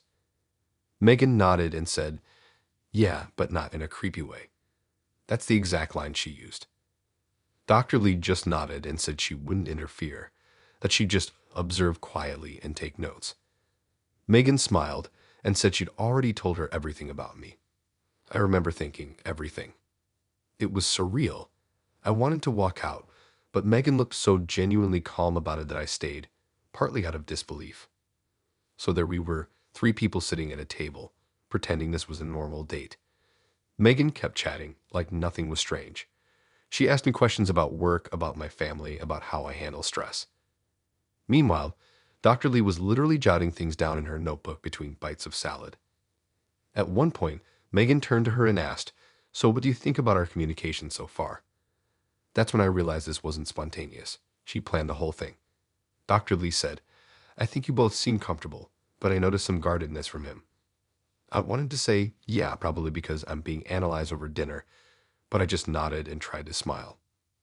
Halfway through, I excused myself to the restroom just to breathe. I looked in the mirror and tried to figure out how this had turned into a 3-person therapy session.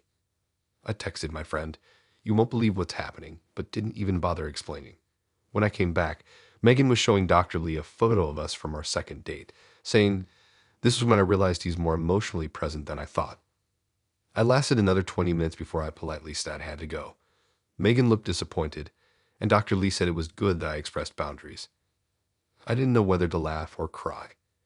Megan said she understood and that maybe it had been too soon for something like that. Too soon? As if the timing was the issue, not the concept. When I got home, she texted me, thanking me for being open-minded and saying Dr. Lee thought I had great emotional awareness. I didn't reply.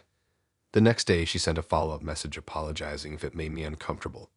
But she also said it had been a productive evening. Productive, like it was a therapy session that went well. I told her I didn't think I could keep seeing someone who viewed dating like a research project. She said she wasn't trying to study me. She was trying to build transparency through shared guidance. I didn't even know what that meant. I just said it wasn't for me. She didn't take it badly. She just said she respected my emotional limits. That phrasing stuck with me because it made the whole thing sound like a client evaluation. For a few days, I couldn't stop thinking about it. I kept replaying that dinner, wondering if I'd missed any warning signs. Looking back, she had mentioned her therapist a lot, but I thought that was just because she was in the mental health field. I didn't realize she meant literally bringing therapy into her dating life. I told some friends, and they all had the same reaction, laughing till I showed them I wasn't joking. One friend said, "At least she didn't bring her mom." Another said, "Maybe she just really wanted professional approval." Maybe both were true. A week later, she messaged again saying she hoped there were no hard feelings and that she'd been working through her attachment style since our date. She even said she'd written a reflection about it.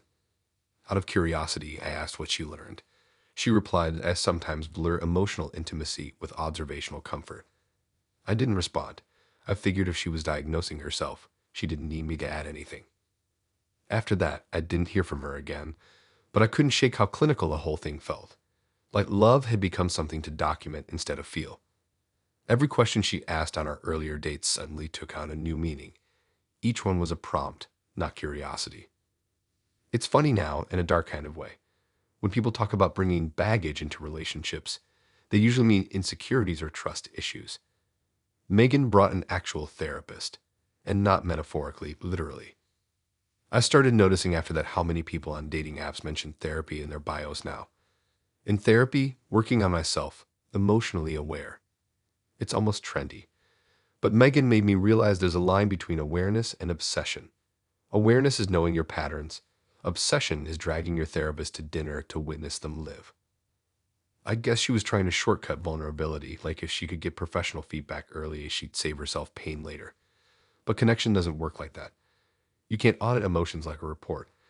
Sometimes you have to just be messy and uncertain. Months later, I ran into her by accident at a bookstore. She was alone this time, holding a copy of some relationship psychology book. She smiled, said hi, and asked how I'd been. I said good. She said she was dating with more autonomy now. I told her that sounded healthy. She laughed softly and said, Dr. Lee would agree. I just nodded, said it was good seeing her, and walked away. I've gone on plenty of dates since then, but that one's still a match for sheer weirdness. You can get ghosted, stood up, dumped, but being psychoanalyzed mid-date, that's a new category entirely. And the wildest part, I think Megan meant well. That's the part that gets me. She really believed she was doing the mature thing. Now, when someone says they're self-aware, I ask how self-aware, because if there's a chance they're bringing back up with a notepad, I'm out.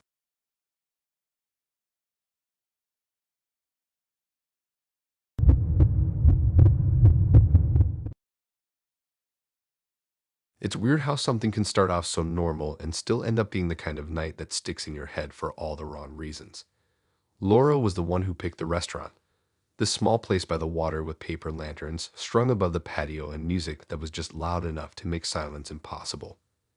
She said she liked places where people couldn't overhear you. I thought that sounded private in a nice way. I didn't think it meant anything else. I got there first and grabbed the table near the back. The view was decent, the lights reflecting on the river, couples walking past on the boardwalk. Laura showed up right on time, wearing a dark green dress and carrying herself like she planned the entire night down to the minute. She hugged me hello, sat down, and smiled like she was already satisfied with how the evening was going. She ordered wine before I even opened the menu. She looked at me and said, You don't drink much, right? I said not really. She said that was fine, that she liked being the one to drink. She said it made her feel relaxed enough for both of us. We started talking about work, about restaurants we liked, about the city. It was easy at first. She was quick and clever, and she had that way of looking at you that made you feel like what you were saying actually mattered. Then somewhere between appetizers and dinner, she asked how often I went out with friends. I told her not much, maybe once or twice a week if schedules lined up. She nodded slowly, taking a sip of her wine, and she said, That's already too much. I thought she was joking, but her face stayed serious. She said people waste too much energy on socializing. She said dinner with other people, especially without your partner, was emotional weakness. I didn't even know how to respond at first. I asked what she meant by weakness. She said it was simple. People who eat socially are seeking validation. She said real connection happens in private, between two people only.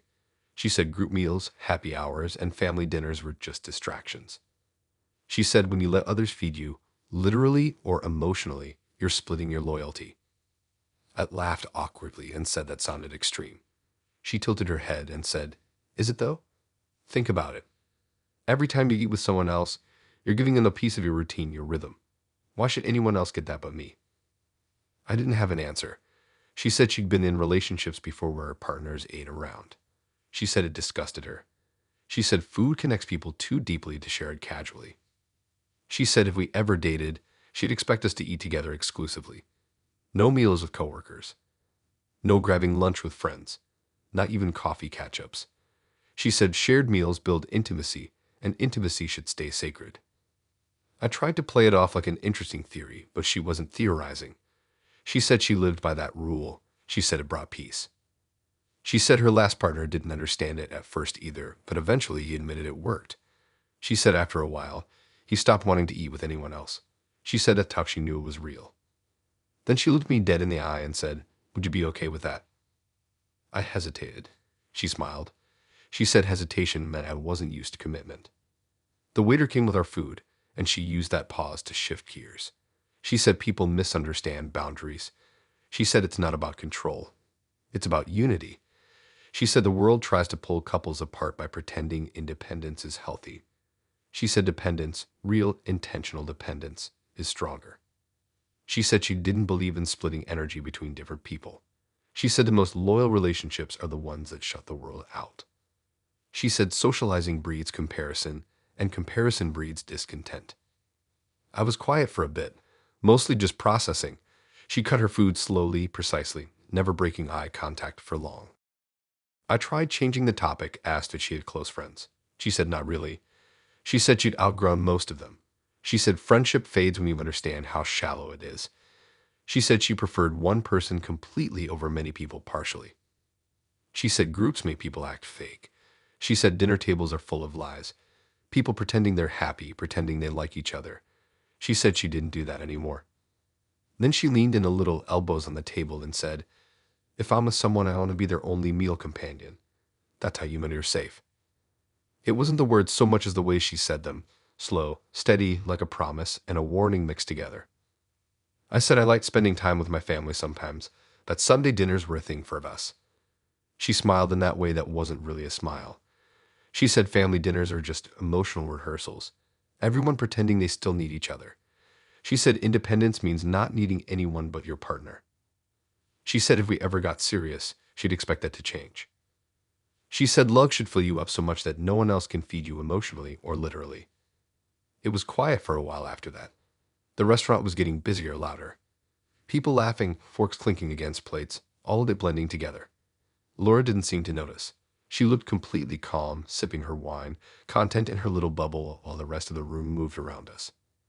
She said she could tell I wasn't fully on board yet, but that was fine.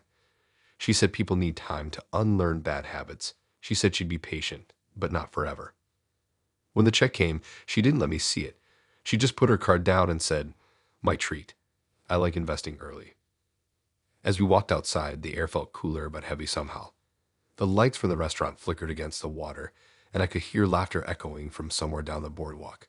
She stopped walking and turned toward me. She said, "Just promise me something. Don't go out with anyone else to eat this week. Try it. See how it feels." I said I'd think about it. She smiled like that was good enough. Later that night, she texted me, "I hope you didn't eat anything else when you got home. I want you to feel what focus feels like." I didn't answer. The next morning, another message came in.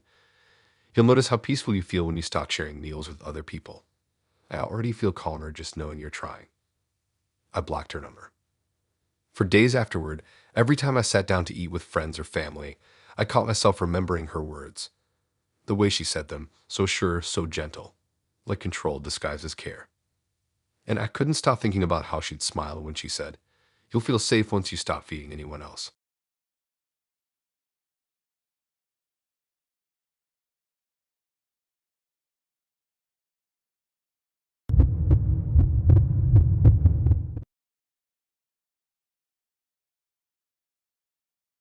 The whole thing started on one of those slow afternoons when the sun looks tired. I'd agreed to meet Sodom for a walk through the park, mostly because I didn't have anything better to do.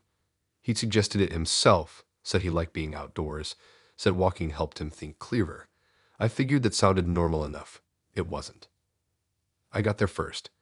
The park was half empty, just a few people walking dogs, some kids kicking a ball around, and the sound of wind hitting the trees. It smelled like cut grass and rain that never actually came. Saddam showed up 10 minutes later, wearing this oversized jacket even though it wasn't cold. He smiled when he saw me, that tight, polite kind of smile that doesn't quite reach the eyes. He had a plastic water bottle in one hand and a small paper bag in the other.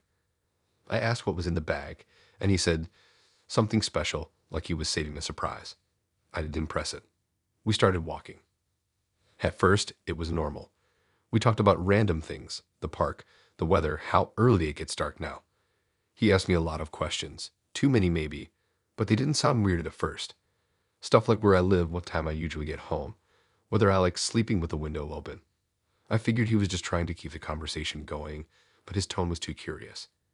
Not flirty curious, just collecting data curious. About 20 minutes in, we reached this quieter part of the path, trees taller and the air cooler. He slowed down and said he wanted to tell me something personal. I said sure, expecting maybe a story about an ex or family or something. Instead, he started talking about memory. He said he likes to keep pieces of people he connects with. He said it makes them feel closer to him, even after they're gone. I thought he meant pictures, like old photos or souvenirs. Then he said, no real pieces. I stopped walking for a second. Real pieces. He smiled, still calm. Hair mostly, he said. Sometimes fabric. Whatever captures energy best. He said he'd done it for years, said it started when he was a teenager. He said when people leave, they take their energy with them, but hair keeps it safe. He said he has a box at home, his collection. He said it helps him remember. I laughed a little, hoping he'd join in and say he was kidding. He didn't. He kept walking, talking about how different hair holds different emotions. He said curly hair feels more chaotic, straight hair calmer. He said some people's hair loses energy over time, so he keeps it sealed. Then he looked at me and said, I was hoping I could take a small sample from you today. I stopped again, completely thrown off. I asked what he was talking about. He said it wasn't weird, that it was just symbolic. He said he only needed a few strands, not enough for me to even notice. He said it's how he remembers people he likes. I told him that was not happening. He said I shouldn't be scared. He said I'd be surprised how many people agree once they understand the meaning. He said I had good energy. He said he could feel it from the first time we talked. I started walking faster, hoping to end the conversation by just moving. He matched my pace, still calm, still talking. He said hair carries truth. He said DNA is pure honesty. He said keeping it is a way of preserving trust. I said that sounded like something out of a horror movie. He smiled again, said movies always exaggerate. He said real connection isn't scary, it's intimate. I told him to drop it. He said fine, but I could tell he didn't mean it. He started describing his box instead, like he couldn't help himself. He said it was made of cedar, lined with cloth, divided into sections. He said each person gets a label with their name and date. He said he never throws anything away. I remember my hands going cold, even though it was still warm outside. I asked if people knew he kept their hair. He said some did, some didn't. He said not everyone appreciates the sentimental side of it. He said sometimes it's easier to collect quietly. He said one girl he dated actually liked it. She'd given him a lock of her hair willingly. He said that meant something to him. He said that's what trust should look like. I said he was crossing boundaries. He said boundaries were fake, created by people who fear real connection. He said modern dating is too shallow. He said he wanted something authentic. Then he asked again, softer this time, if I'd let him have just a few strands. He said he had scissors in the bag. That's when I realized the something special he mentioned earlier wasn't a gift, it was preparation. I told him no firmly this time and started heading back toward the main path. He followed for a bit, not saying anything. Then he said, "You'll regret not letting me remember you properly." He said memories fade, but physical pieces stay honest. I didn't reply. I just kept walking, faster this time. I could hear him still talking behind me, saying I didn't understand, that I'd see the meaning one day. When we reached the crowded part of the park again, he stopped following. I looked back once. He was just standing there, holding that paper bag, watching. I didn't look again. When I got to my car, my hands were shaking so bad I dropped the keys twice before unlocking the door. I sat there for a while, trying to convince myself it hadn't been as bad as it felt. Maybe he was just eccentric, just saying weird stuff to impress me. But then I remembered how casually he'd said it, how natural it sounded coming out of his mouth. Later that night, my phone buzzed with a message from him. It said, "You left too fast. I didn't get to say goodbye. I'll remember you anyway." Then another one right after, "Don't worry, I already got what I needed." I didn't know what that meant. I hadn't seen him touch me, hadn't felt anything. But I couldn't stop thinking about it. I went into the bathroom, looked in the mirror, and ran my hands through my hair like I'd find missing strands.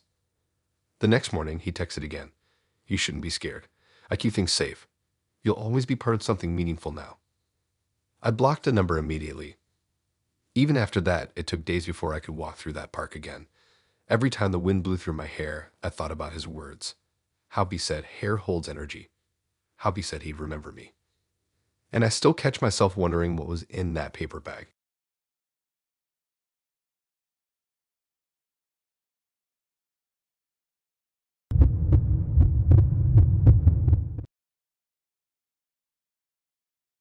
The night with Chloe started off easy, simple, no weird vibes at all. We met at this small cafe that served desserts way too fancy for the size of the plates. She picked the place because she said she liked quiet corners. And honestly, after a week that felt way too loud, I didn't argue. I got there first, grabbed a seat by the window, and started scrolling through my phone. When she showed up, she looked relaxed. Hoodie, messy hair, no makeup, and I thought, finally, someone normal. She ordered a piece of cheesecake before even saying hi properly. I laughed, said that was a bold move, and she smiled like she'd been waiting to hear that exact thing. She had this calm kind of confidence, not loud or flirty, just comfortable in her own silence. We started talking about small stuff. Movies, bad dates, favorite foods. The kind of surface talk that fills time but doesn't ask for too much. It stayed easy until the waiter dropped off dessert. She had her cheesecake, I had a slice of chocolate pie, and everything felt steady. Then right as I took the first bite, she leaned forward on her elbows and said, "Can I ask you something serious?" I said sure, thinking it was one of those deep but safe date questions, something about family or life goals.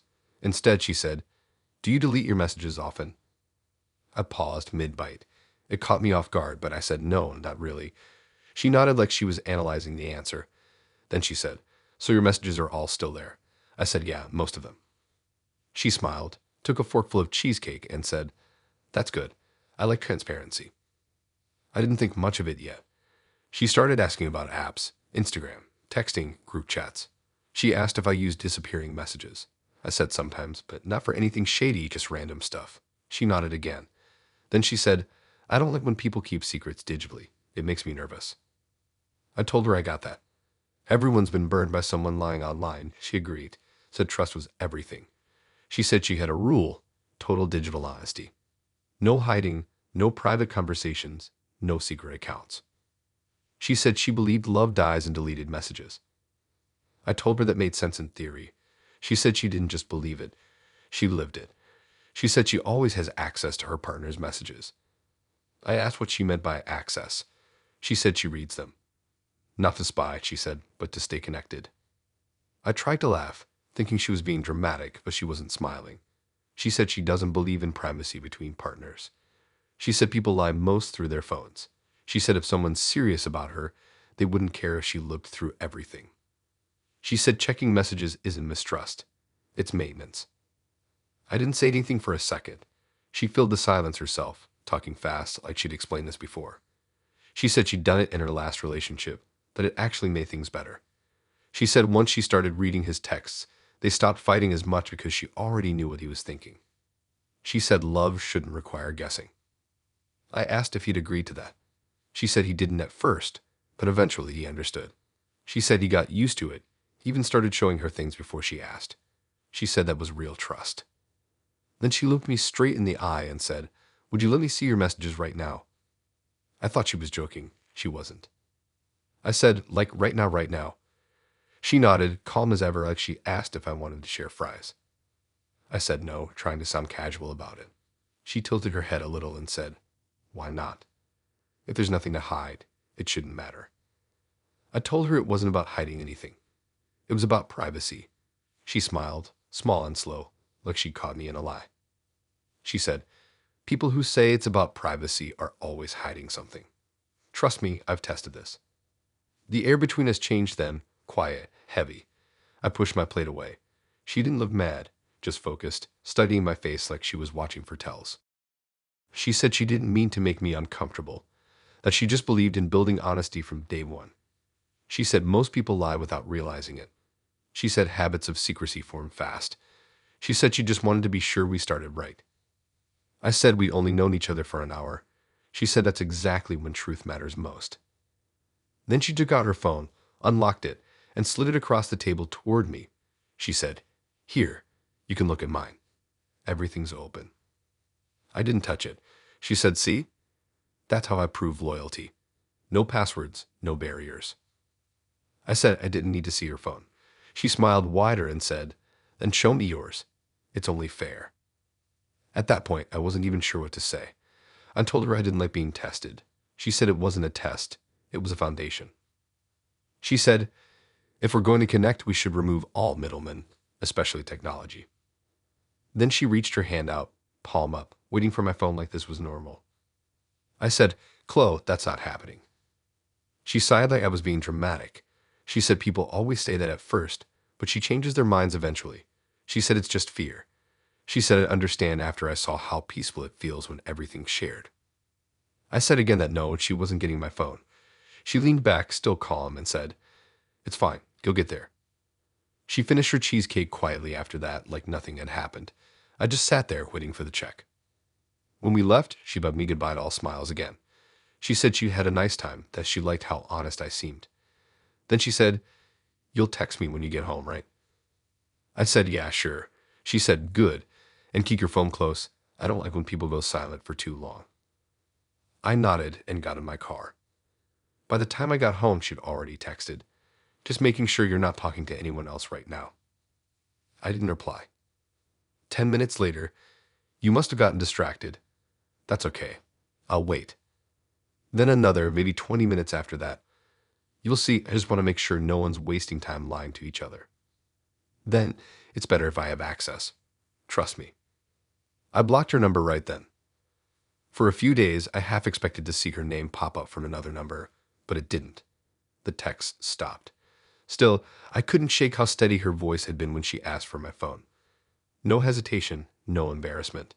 Like she truly believed that privacy meant betrayal. Sometimes when I'm scrolling late at night, I think about that moment, her hand stretched out across the table, palm up, patient. And I wonder how many other people actually gave in.